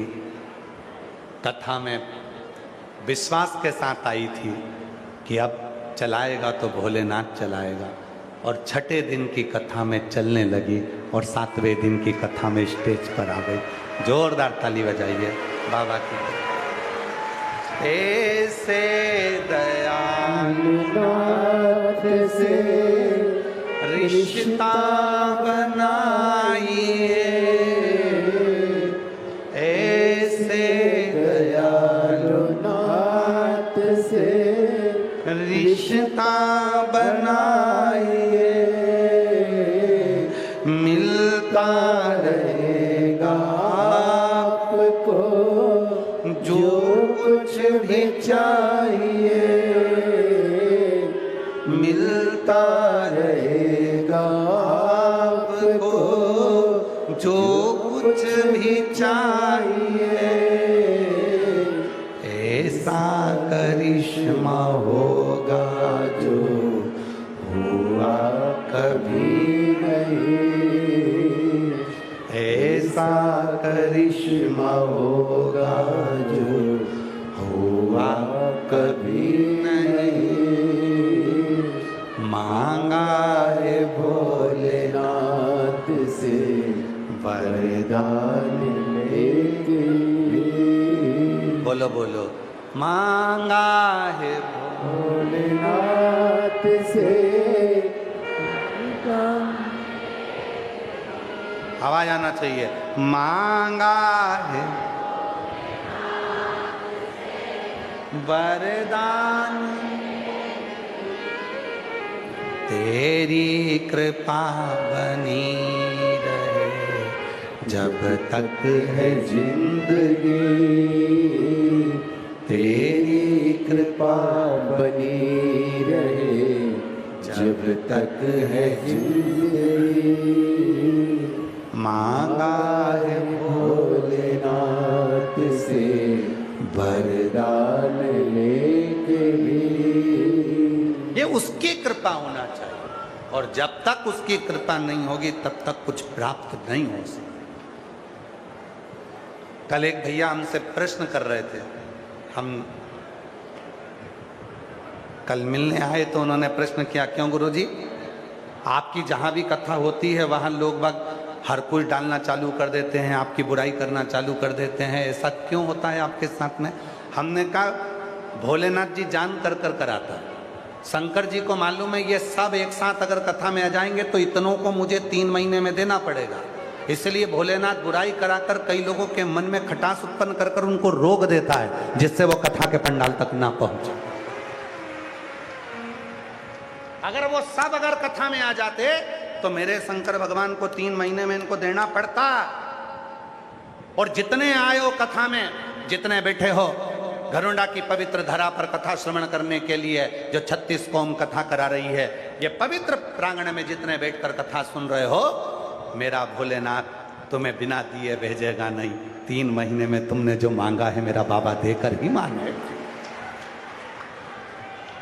तो किसी ने पूछा, गुरुजी आपकी जहाँ कथा होती है लोग हर कुछ डालना प्रारंभ कर देते हैं, आपकी बुराइयां करना प्रारंभ कर देते हैं, उससे होता है? तो उससे रोका जाता है लोगों को, जिससे कम पहुंचे। और ये शिव ही कराते हैं, शंकर ही कराते हैं, ये शिव के सिवा कोई नहीं कराते। शंकर जी को मालूम है सब आ जाएंगे तो सबको देना पड़ेगा, इसलिए थोड़े लोगों को रोक दो, इनको आगे की कथा में देखेंगे, कभी मिलेंगे जब ये उस समय पर। अभी तो को तो दे दूं, इतनों को तो भरूं।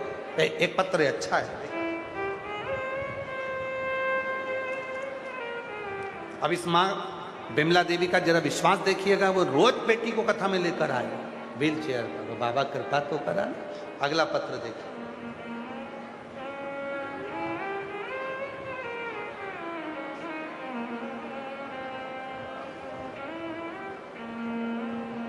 मेरा नाम रेणु आहूजा, मेरे पति का नाम अनिल आहूजा, रायपुर रानी पंचकुला से आई हूँ। कहीं बैठी हो? आप ही हैं? बच्ची आई है क्या साथ में? नहीं आई है? आप आ जाओ, आ जाओ। मेरा नाम रेणु आहूजा, मेरे पति का नाम अनिल आहूजा, हम रायपुर रानी पंचकुला से आए हैं। गुरुजी जरा पत्र को पढ़िएगा। गुरुजी मेरे भोले बाबा की कृपा का मैं क्या वर्णन करूं। मेरी बेटी जिसकी आयु 4 वर्ष थी, मेरी बेटी की आंख में खेलते खेलते अचानक से चोट लग गई।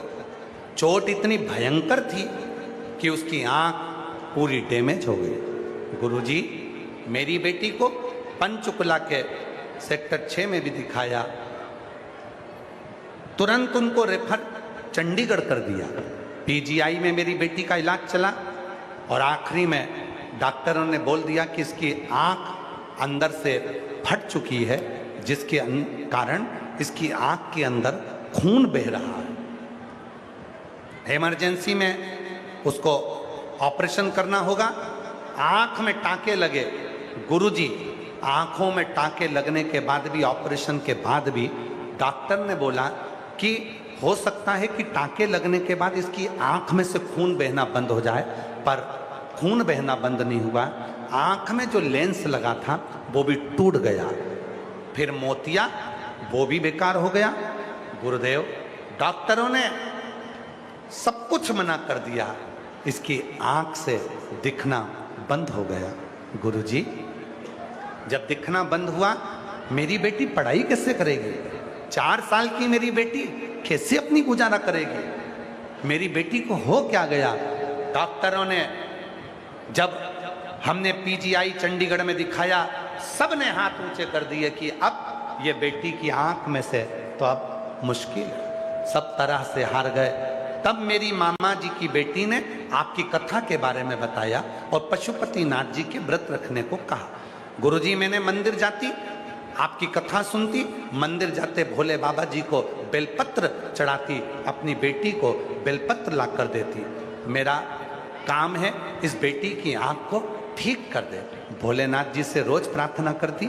जो स्तुति आप गाते हो, भोला सब दुख काटो महारा, मैं भी बाबा को कहती, बाबा एक ही दुख है। फिर किसी ने कहा सिरसा में महाराज जी आ रहे हैं। 2025 में जैसे ही आप सिरसा में आए, मैं अपनी बेटी को लेकर पंडाल में पहुंच गई। पंडाल में बेटी को कथा सुनाई, वहां की मिट्टी को लगाया और बाबा की ऐसी कृपा हुई, 6 महीने के अंदर बेटी का जब वापिस चेकअप कराया, तब मेरी बेटी की आंखों की रोशनी आना प्रारंभ हो गई। डॉक्टर भी आश्चर्य में पड़ गए कि ये बेटी तो कभी देख नहीं सकती थी, आखिर ये हो क्या रहा है। आपने 12 बजे रात को शहद शिव जी को चढ़ाकर वो शहद आंखों में लगाने का जो उपाय बताया था वो मैंने करना प्रारंभ करा। मेरे घर के लोग कहने लगे, जब बड़े बड़े डॉक्टर इसके आंख को ठीक नहीं कर सके, इसकी रोशनी नहीं ला सके, तो ये शिवरात्रि को चढ़ा हुआ शहद वाला उपाय क्या इसके आंख ला सकता है। और वही शहद वाला उपाय में करती, बेटी की आंख में लगाती, बेटी तिल मिला जाती, खूब जलन होता। पर मैं अपनी बेटी से कहती तो धीर रख, सीहोर वाला बाबा बोला है लाभ तो मिलेगा। आखिरी में गुरुदेव बाबा ने ऐसी कृपा कर दी कि मेरी बेटी की आंख में रोशनी आ गई। आज डॉक्टर भी आश्चर्य में हैं कि तुम्हारी बेटी कैसे देखने लगी। ये शिव की, ये शंकर की, शिव की। और ऐसे दयालु हाथ से रिश्ता बनाइए, ऐसे दयालु नाथ से रिश्ता बनाइए। जी कह रही है स्कूल जाना भी बंद हो गया था, अब स्कूल जाने लगी, पेपर है इसलिए वो आई नहीं। जी कह रही है, वो बोलती है मुझे बचाने वाला सीहोर वाला बाबा है, पर सत्य कहूँ तो भोलेनाथ है। और शिव ही अब जी बोल रही है, सबको एक ही बात कहती है, कथा सुना करो, कथा में जाया करो, कथा सुना करो। और आज बाबा की कृपा से उसकी आंखों से देखना प्रारंभ हो गया। जोरदार ताली बजाए। मिलता रहेगा आपको जो। जी कह रही है अब तो डॉक्टर ने चश्मे वगैरह कुछ भी नहीं दिए हैं, पूरी आंख अच्छी हो गई है और बाबा की कृपा से पूर्ण तरह से स्वस्थ हो। जोरदार ताली, साधु ताली, हर हर। मिलता रहेगा आपको जो कुछ भी चाहिए, ऐसा करिश्मा होगा जो हुआ कभी नहीं, ऐसा करिश्मा होगा जो हुआ कभी नहीं। मांगा है भोलेनाथ से वरदान एक भी, मांगा है भोलेनाथ से वरदान एक भी, तेरी कृपा बनी रहे जब तक है जिंदगी।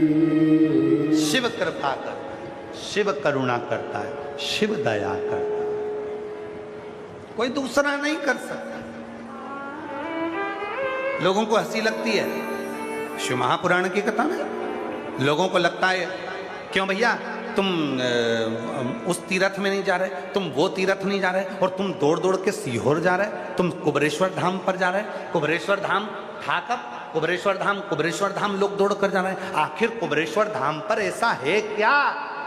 हम निवेदन करेंगे जो कहते हैं कि कुबरेश्वर धाम पर ऐसा क्या है, एक बार कुबरेश्वर धाम के कंकर को उठाओ, 5 कंकर रखकर पूजन करो, एक कंकर उसमें से लेकर आ जाओ और रुद्राक्ष बाबा का मांग कर ले आओ, फिर मालूम पड़ेगा कि कुबरेश्वर धाम में है क्या।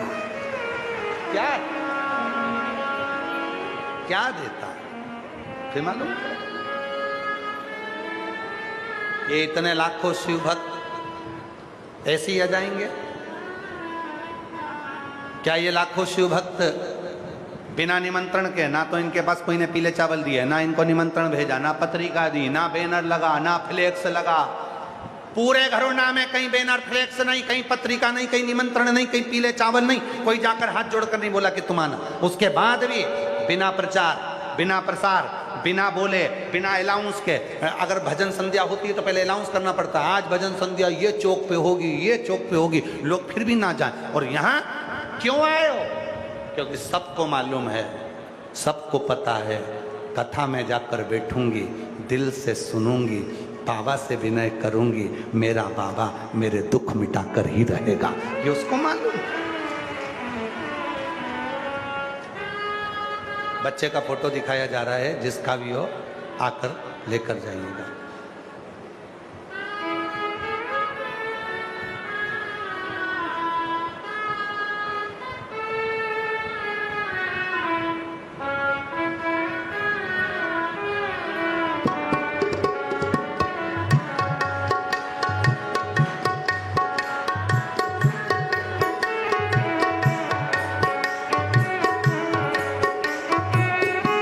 तू आजा भोले जोगिया, तू आजा भोले जोगिया, तू कर मेहरबानिया, तू कर मेहरबानिया।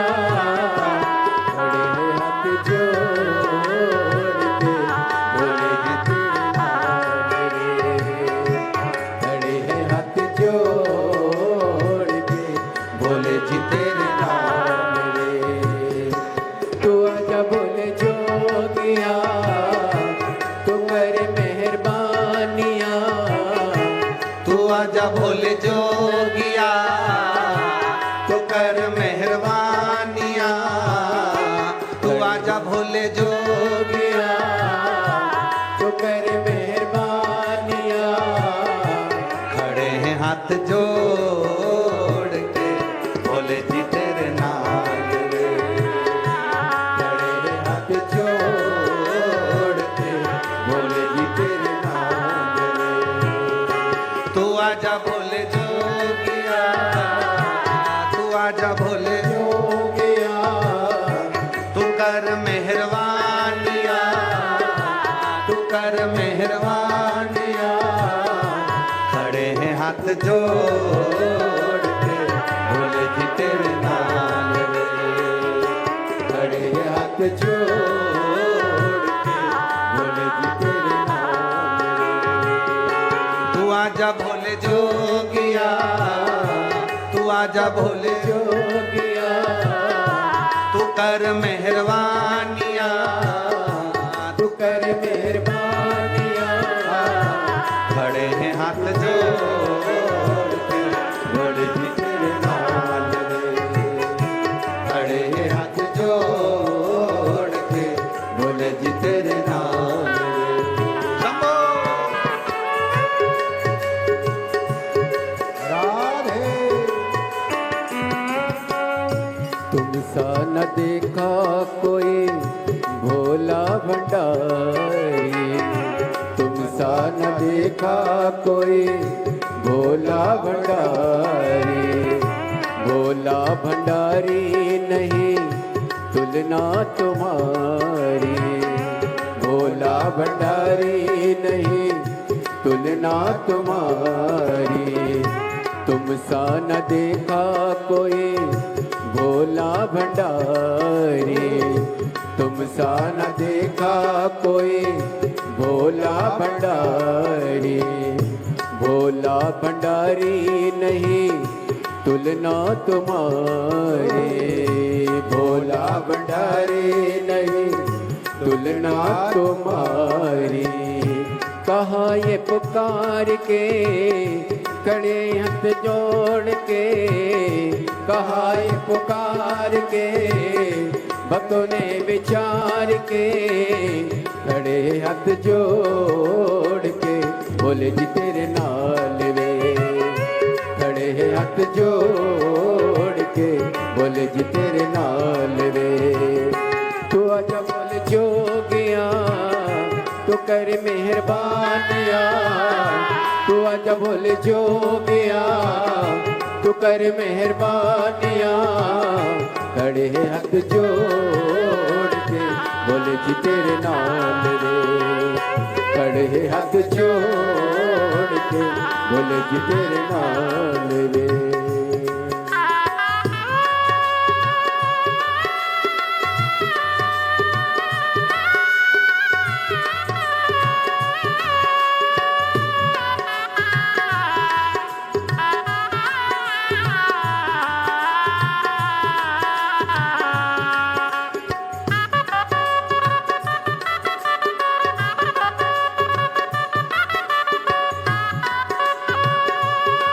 राधे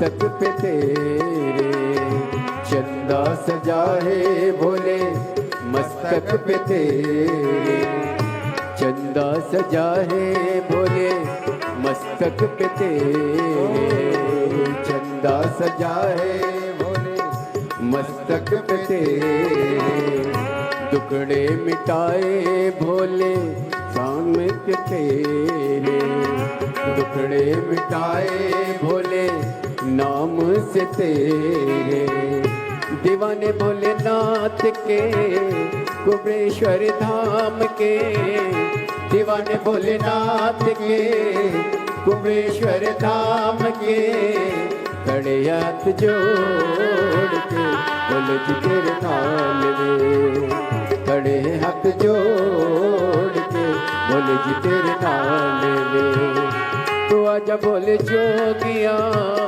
तू कर मेहरबानिया, तू आजा बोले जोगिया तू कर मेहरबानिया, खड़े हाथ जोड़ के बोले जी तेरे नाम रे, खड़े हाथ जोड़ के बोले जी तेरे नाम रे।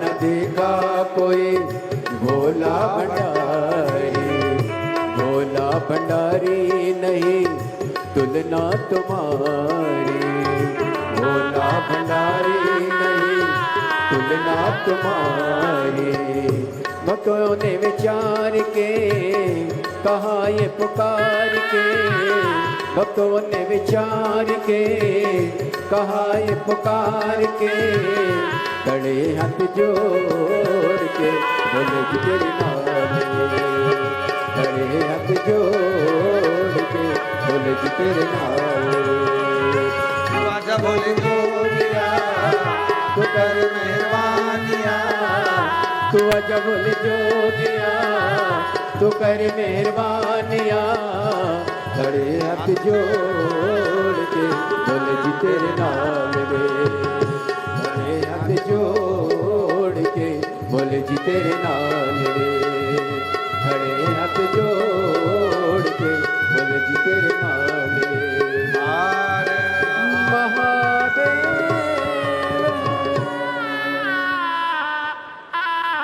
अपने स्थान पर बैठकर बाबा देवाधिदेव महादेव से अपने मन की बात कहिए, विनय करिएगा, निवेदन करिएगा, जहाँ जगह मिले वहाँ बैठकर बाबा को अपने मन का भाव करिए, प्रार्थना करिए, निवेदन करिए, साथ में बोलिएगा, हृदय से पुकारिए।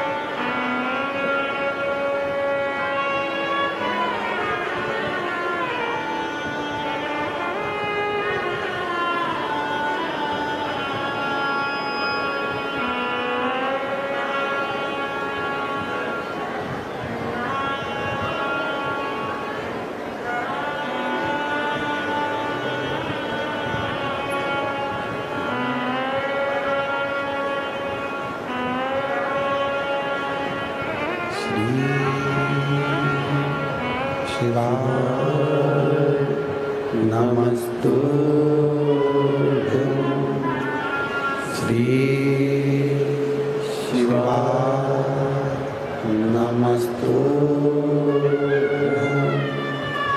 श्री शिवाय नमस्तुभ्यं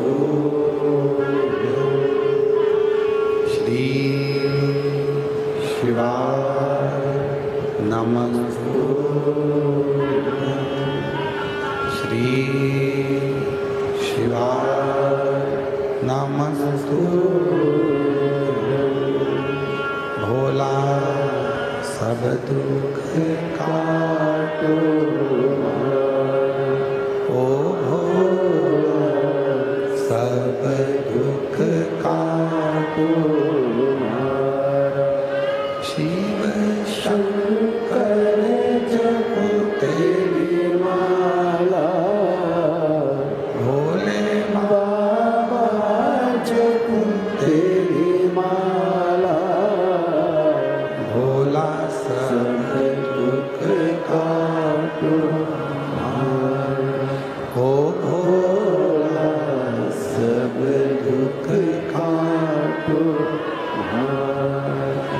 वेश है मंगल मंगलकारी, वेश है मंगल मंगलकारी, शमशान निवासी हमारा, शमशान निवासी हमारा,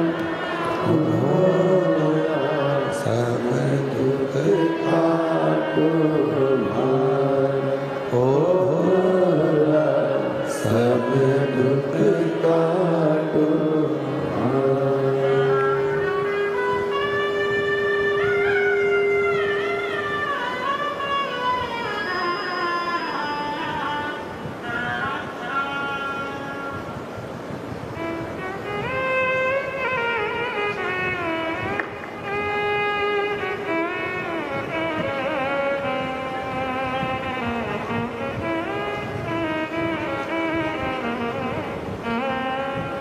बाबा देवाधिदेव महादेव भगवान शिव ओगरदानी त्रिकालदर्शी कैलाशी अविनाशी भगवान शंकर की पवित्र कथा कर शिव महापुराण की कथा वर्णन करती है, शिव तत्व का भगवान शंकर की कथा करती है।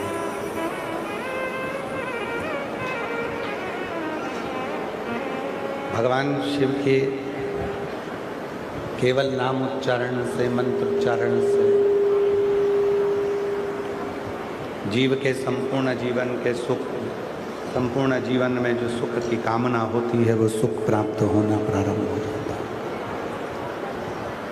और पूरे जीवन में जो हमारा दुख है, कष्ट है, वो दूर हटना प्रारंभ हो।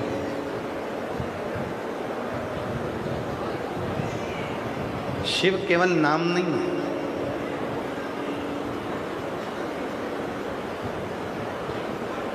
श्री शिवाय नमस्तुभ्यम केवल मंत्र ही नहीं है। श्री शिवाय नमस्तुभ्यम केवल मंत्र नहीं, वो रूप है, वो आनंद है जो मनुष्य के जीवन में सारे दुखों को मिटाकर सुख प्रदान कर देता है।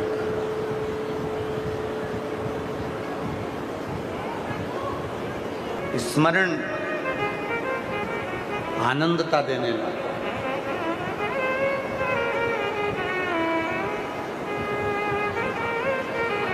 कितना सुंदर प्रसंग है। इंद्रदेव अपनी सभा में बैठे हैं और इंद्र अपनी सभा में बैठकर अप्सराओं का नृत्य देख रहे थे। उसी बीच में देवगुरु बृहस्पति का आगमन हो जाता।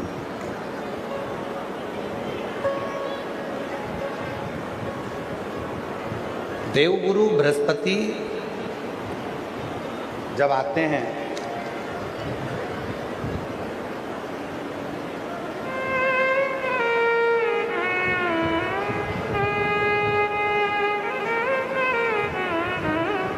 देवगुरु बृहस्पति जब आते हैं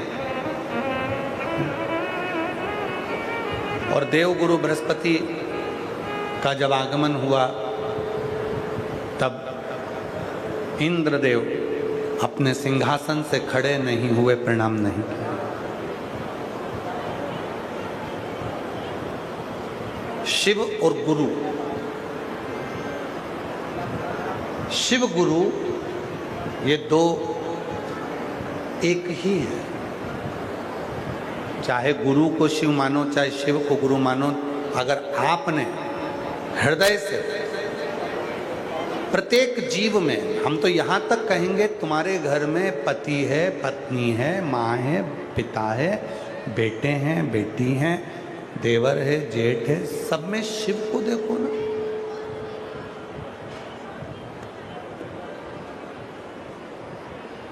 रचा है सृष्टि को प्रभु ने, वही ये सृष्टि चला रे।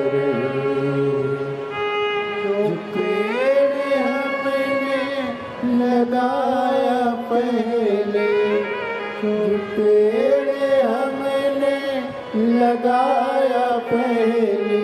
उसी का फल अब हम पा रहे हैं। रचा इस सृष्टि को जिस प्रभु ने, वही ये सृष्टि चला रहे। दुनिया की सबसे अच्छी दवा, दुनिया का सबसे अच्छा उपचार, दुनिया का सबसे अच्छी दवाई, ये दुनिया की सबसे बड़ी दवा है। जिसने अपने घर में सहना सीख लिया, उसी को सारे जमाने में रहना आ गया। जो संसार में रहना चाहता है, सब में रहना चाहता है, उसको सहना आना चाहिए। बड़ों ने कुछ कहा तो थोड़ा सा सहल, अपनों ने कुछ कहा थोड़ा सहल, दूसरों ने कुछ कहा थोड़ा सहल। सहना जिसको आ गया, उसको जिंदगी में रहना आ गया। जीवन में अगर रहना है तो सहना थोड़ा जरूर। शिव कथा कहती है, बृहस्पति महाराज जब देखे कि इंद्र ने उनका सम्मान नहीं किया, इंद्र ने उनका आदर नहीं किया, इंद्र ने उनका सत्कार नहीं किया, तो वो वहां से चल दिए।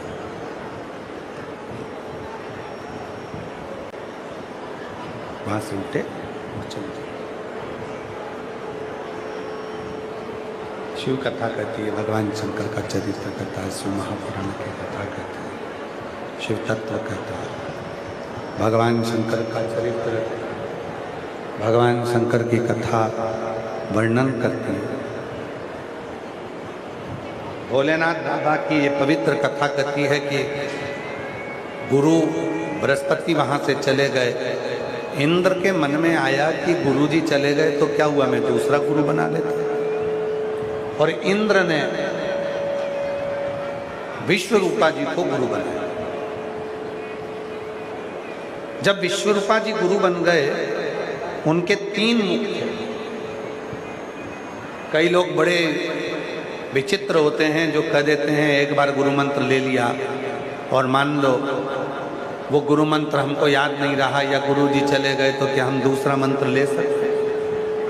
लोग दूसरा मंत्र ले लेते, दूसरे से फिर तीसरा मंत्र ले लेते, तीसरे से चौथा मंत्र ले लेते और उनकी पूरी जिंदगी ऐसे निकल जाती है कि यहाँ भी मंत्र ले लो, वहाँ भी मंत्र ले लो, वहाँ भी मंत्र ले लो, वहाँ भी मंत्र ले लो। सब दिन मंत्रों में घूमते, सारे मंत्रों में भटकते हुए, सारे मंत्रों में घूमते घूमते उनका पूरा जीवन ऐसे निकल जाता है।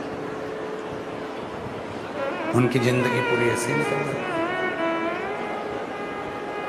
उनका जीवन पूरा ऐसे निकल जाता है। शिव कथा कहती है, एक साथ है सबसे। भगवान शंकर का चरित्र कथा, शिव महापुराण की कथा करते हैं। भगवान शंकर का चरित्र कथा है, शिव तत्व कथा है, शिव पुराण कहती है, शिव महापुराण की कथा वर्णन करती है। एक मंत्र यदि आपने कोई पकड़ रखा है, एक गुरु की शरणागति यदि आपने पकड़ रखी है, तो फिर आपको भटकना नहीं है। वो आपको फल देगा। हो सकता है कि थोड़ा सा समय लग जाए। एक पत्र अच्छा है,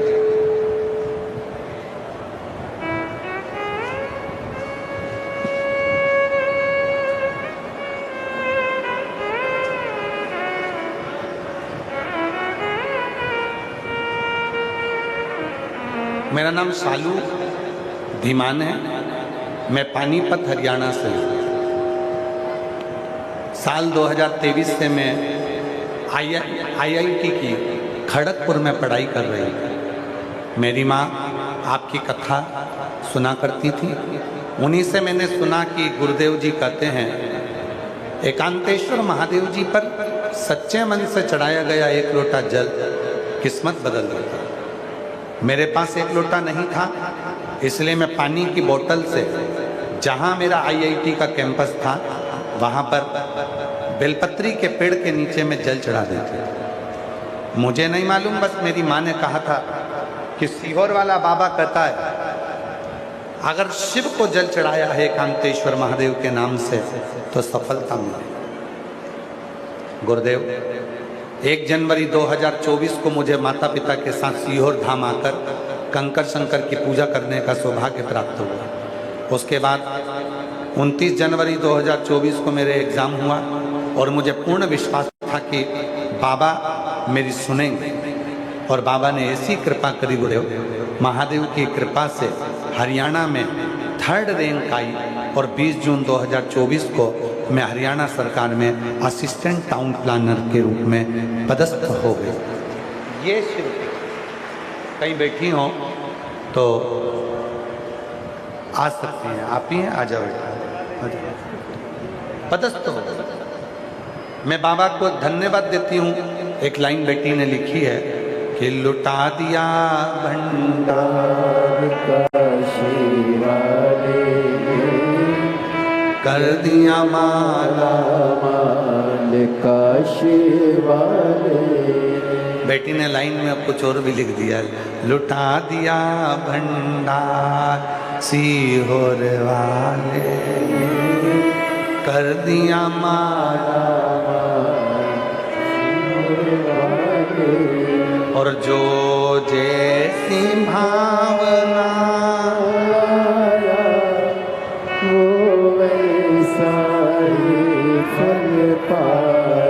मैं शालू धीमान असिस्टेंट टाउन प्लानर प्रथम श्रेणी राजपत्रित अधिकारी क्लास 1 के पद पर नियुक्त हुई हूँ। एक बार जोरदार ताली बजाएं।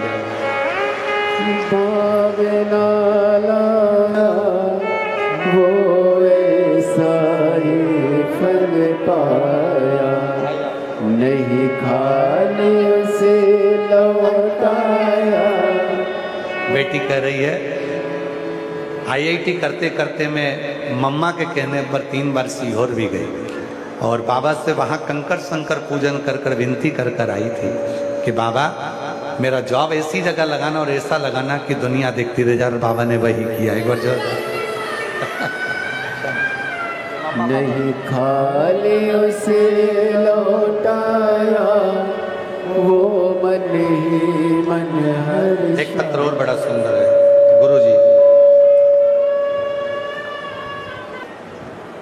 गुरुजी मैं लता रानी पत्नी श्री विजेंद्र कुमार सदर बाजार करनाल हरियाणा से कहीं बैठी हो तो हाथ हिला सकती हैं। मैं लता रानी पत्नी श्री विजेंद्र कुमार सदर बाजार करनाल हरियाणा से कहीं बैठे हों तो आ सकते हैं। मेरा मोबाइल नंबर ये है। मेरा बेटा जतिन पिछले 3 वर्ष से बैंक की नौकरी की तैयारी कर रहा था। पहले साल जब उसने परीक्षा दी तो कभी 1 नंबर से तो कभी 2 नंबर से उसका चयन रुक जाता था। मेहनत पूरी करता था लेकिन फल ही नहीं लगी। फिर एक दिन हमने आपकी कथा सुनी और 1 लोटा जल का हर समस्या का हल माना। गुरुजी उस वचन में कहा मैं क्या वर्णन करूं, ऐसा लगा जैसे हमारे जीवन में नई उम्मीद आ गई हो। 1 लोटा जल सारी समस्या का हल होने लगा। गुरुदेव मैंने 2 बार पशुपति व्रत कर लिए। बेटे से कहा तू अच्छी पढ़ाई कर। सीहोर वाला बाबा कहता है कि 1 लोटा जल चढ़ा और पढ़ाई पर ध्यान दे। मेहनत को 4 गुना बढ़ा। मेरे बेटे ने वही करा और भगवान पर ऐसा भरोसा मेरे बेटे का हो गया। गुरुजी मेरा गुरुदेव मेरा बेटा किसी को नहीं मानता पर आप पर इतना भरोसा कर लिया कि 1 लोटा जल सारी समस्या का हल, मतलब मेरी समस्या का हल तो होगा। और ऐसी बाबा ने कृपा कर दी। मेरे बेटे का बैंक में चयन हो गया। PNB बैंक और ग्रामीण RRB बैंक दोनों में मेरे बेटे का सिलेक्शन हो गया। आज बाबा की कृपा से मेरा बेटा PNB बैंक में नौकरी कर रहा है। मैं बाबा को यहाँ धन्यवाद देने के लिए आई हूँ, प्रणाम करने के लिए, शिव को नमन करने के लिए यहाँ पहुंची। शिव शिव है। एक पत्र और है।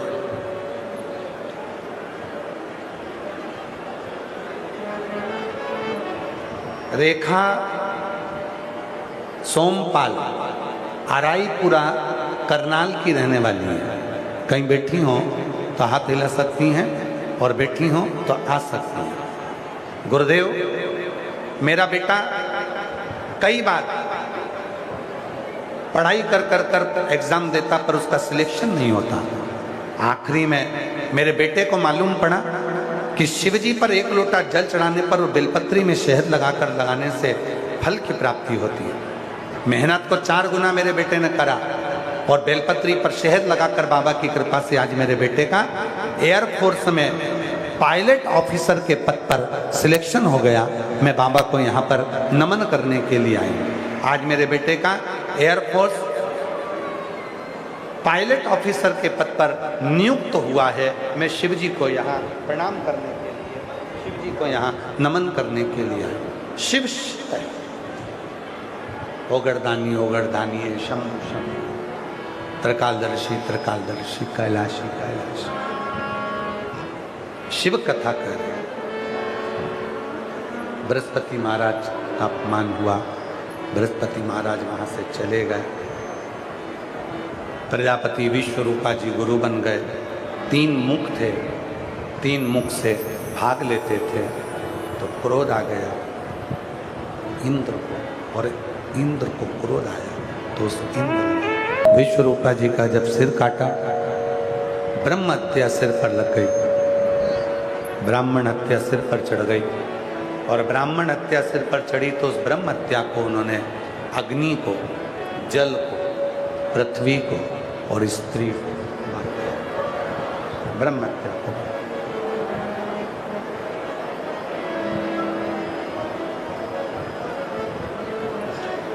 बाद में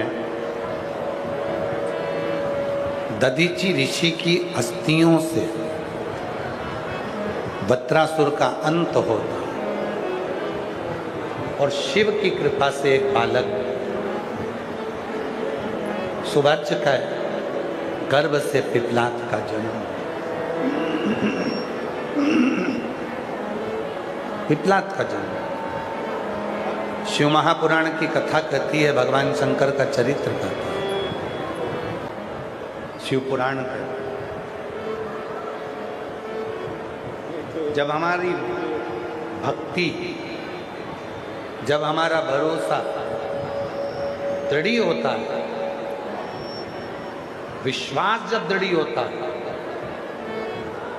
तब स्वयं शिव किसी न किसी रूप में कृपा करने के लिए प्रकट हो जाता है। स्वयं शिव। हम तो यहां तक कहेंगे, आप अगर शंकर जी के मंदिर में 1 लोटा जल चढ़ाने के लिए जाते हो, आप शिव जी के मंदिर में 1 लोटा जल चढ़ाने के लिए पहुंचते हो, आपका विश्वास पक्का है, आपका भरोसा पक्का है। आप शिव के मंदिर में 1 लोटा जल चढ़ा रहे हो, आपका भरोसा दृढ़ है, तो आपको कहीं भटकने की जरूरत नहीं पड़ेगी। वो 1 लोटा जल सारी समस्या का हल, फिर आपको कहीं भटकना नहीं है। वो 1 लोटा जल आपको सुख प्रदान करेगा, वो 1 लोटा जल आपको आनंद प्रदान करेगा, सुख देगा, आनंद।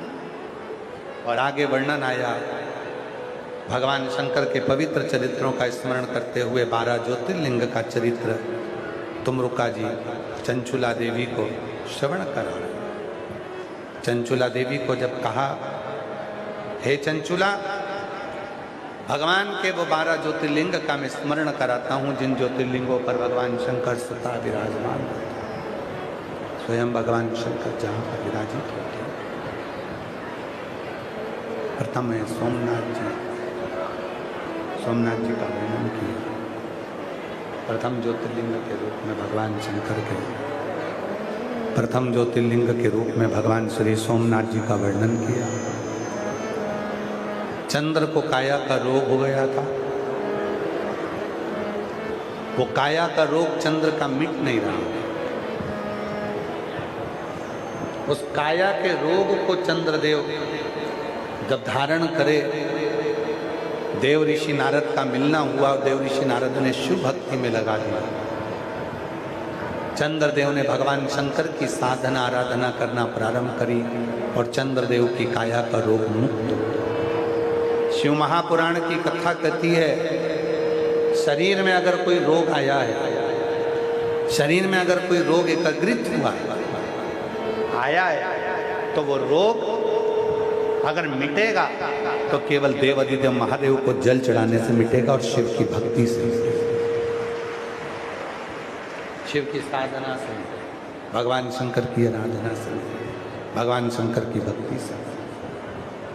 दूसरे नंबर पर मल्लिकार्जुन भगवान का स्मरण आया। श्री सेलम पर षडानंद कार्तिकेय जी रुष्ट होकर चले जाते हैं, जिनको ढूंढने के लिए स्वयं भगवान शंकर पार्वती जी के साथ में श्री सेलम पर जाते हैं। और श्री सेलम पर जाकर षडानंद कार्तिकेय जी को ढूंढने के लिए गए, जहाँ पर भगवान शंकर और पार्वती ने अपना स्वतः दर्शन किया। भगवान मल्लिकार्जुन के रूप में विराजे। अगला वर्णन आया है श्री महाकाल भगवान का। दूषण नाम के राक्षस का संहार करने के लिए भगवान शंकर कालाधिपति बनकर महाकाल के रूप में प्रकट। बोल महाकालेश्वर भगवान की। अकाल मृत्यु वो मरे जो काम करे चंडाल का, काल उसका क्या बिगाड़े जो भक्त हो महाकाल का। जो शिव की साधना करता है, शंकर की आराधना करता है, शिव की उपासना करता है, भगवान शंकर की भक्ति में ढूंढता है, शिव तत्व को प्राप्त करता है, भगवान शंकर को प्राप्त करता है, शिव तत्व को प्राप्त करता है।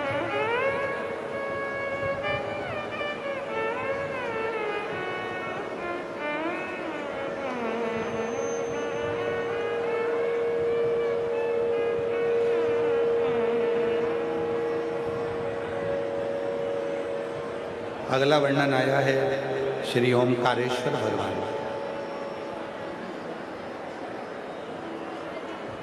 विंध्य पर्वत में तप करी और तप कर कर भगवान को ओम का नाद कर कर प्राप्त किया। शिव जी ओमकारेश्वर के रूप में विराजे। फिर वर्णन आया केदारनाथ जी का। नर नारायण के तप करने से भगवान श्री केदारेश्वर प्रकट। कुंभकर्ण की धर्म पत्नी करकटी के पुत्र भीम का संहार शिव जी ने किया, जिससे शिव जी का नाम भीमाशंकर हो गया। अगला वर्णन आया है मनु और शत्रुपा के तप करने से भगवान विश्वनाथ जी के रूप में विराजमान होते हैं काशी। गौतम बाबा पर गौ हत्या का दोष लगा। उस दोष को मुक्त करने के लिए ब्रह्मा, विष्णु और महेश तीनों शिवलिंग की आकृति में प्रकट हुए, तो शिव जी का नाम त्र्यंबकनाथ हुआ। रावण भगवान शंकर के शिवलिंग को लेकर जा रहा और भगवान शंकर के शिवलिंग को ले जाते समय वो लंकापति रावण उसके वजन को ना झेल पाया। आखिरी में वो लंकापति रावण शिवलिंग को भूमि पर रख देता है, जिससे बाबा वैद्यनाथ जी के रूप में प्रकट हो, भगवान वैद्यनाथ जी के रूप में प्रकट हो। अगला वर्णन आया है नागेश्वर का। दारुक नाम के राक्षस का संहार भगवान ने किया और नागेश्वर बनकर प्रकट हुआ। फिर अगला वर्णन है श्री रामेश्वरम का। भगवान श्री राम जी महाराज ने लंका पर चढ़ाई करने से पहले भगवान शिव की स्थापना करी, उसकी अर्चना करी, पूजन करी और भगवान शिव से अपने मन का भाव कर भगवान रामेश्वरम के रूप में स्थापित हुए। फिर अगला वर्णन आया है कृष्णेश्वर का। सुधर्म नाम के ब्राह्मण की पत्नी थी सुदया और घूष्मा। घूष्मा को बेटा हुआ, उसने सुदेहा को दे दिया अपने पति के, और सुदेहा ने उस बेटे को पाल पोस कर बड़ा किया। बेटे की शादी भी करी। शादी करी, बहू आ गई। बहू को मालूम पड़ा कि मेरी असली सास तो घूष्मा है।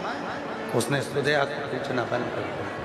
जैसे ही सुदेहा को पूछना बंद किया, सुदेहा को पूछना जैसे ही बंद किया, सुदेहा को क्रोध आ गया। बहू मायके गई हुई थी, बेटे के तलवार से टुकड़े कर दिए, कपड़े में बांधे, तालाब में ले जाकर फेंक दिए।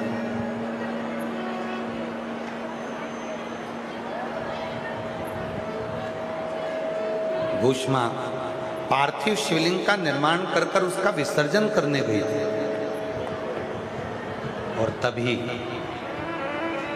उसका तैरता हुआ बेटा तालाब में से निकलकर बाहर आ गया। शिवजी का नाम कृष्णेश्वर महादेव है। कृष्णेश्वर शिवजी कृष्णेश्वर महादेव के रूप में ऐसा 12 ज्योतिर्लिंग का स्मरण कराया। चंचुला जी का पति बिंदु प्रेत योनि से मुक्त हो गया। भगवान शिव जो कथा श्रवण कर रहे थे, भगवान शंकर जिस कथा को सुन रहे थे, भगवान शंकर जिस कथा का स्मरण कर रहे थे, तुमरुका जी से शंभु शंभु शंभु शंभु शंभु शंभु शंभु शंभु, भगवान जिस कथा को श्रवण कर रहे थे, तुमरुका जी को भगवान ने सुंदर वर्णन किया। तुमरुका जी बोले, प्रभु ये चंचुला देवी का पति गया, चंचुला खंड सौभाग्यवती व्रत धारण कर कर चली गई पति के लोग, आप कृपा कर दया प्रभु, हे नाथ, हे दया करने वाले, हे कृपा करने वाले, दयालु दयाता, हे नाथ, हे कृपा करने वाले, करुणा करने वाले प्रभु। शिव महापुराण की कथा तुमरुका जी के सामने भगवान शिव कहते हैं, हे तुमरुका, ये पवित्र शिव पुराण की कथा है। कलयुग में जो मनुष्य जिस भाव से इस कथा को श्रवण करेगा, शिव कहते हैं उनकी मनोकामना में स्वयं पूर्ण करूं। कलिकाल में केवल एक साधन भगवान भोलेनाथ जी कहते हैं, दुख के निवारण के लिए, कष्ट को हरने वाली ये पवित्र शिव पुराण की कथा जीवन को सुख प्रदान करे, आनंद प्रदान करे, ये जीवन को फलित करे, जीवन को फलवान बनाए। और फलित करने वाली, फलवान करने वाली ये शिव पुराण की कथा जो भाव से सुनता है, उसके जीवन के सब दुख कष्ट परेशानी शिव हर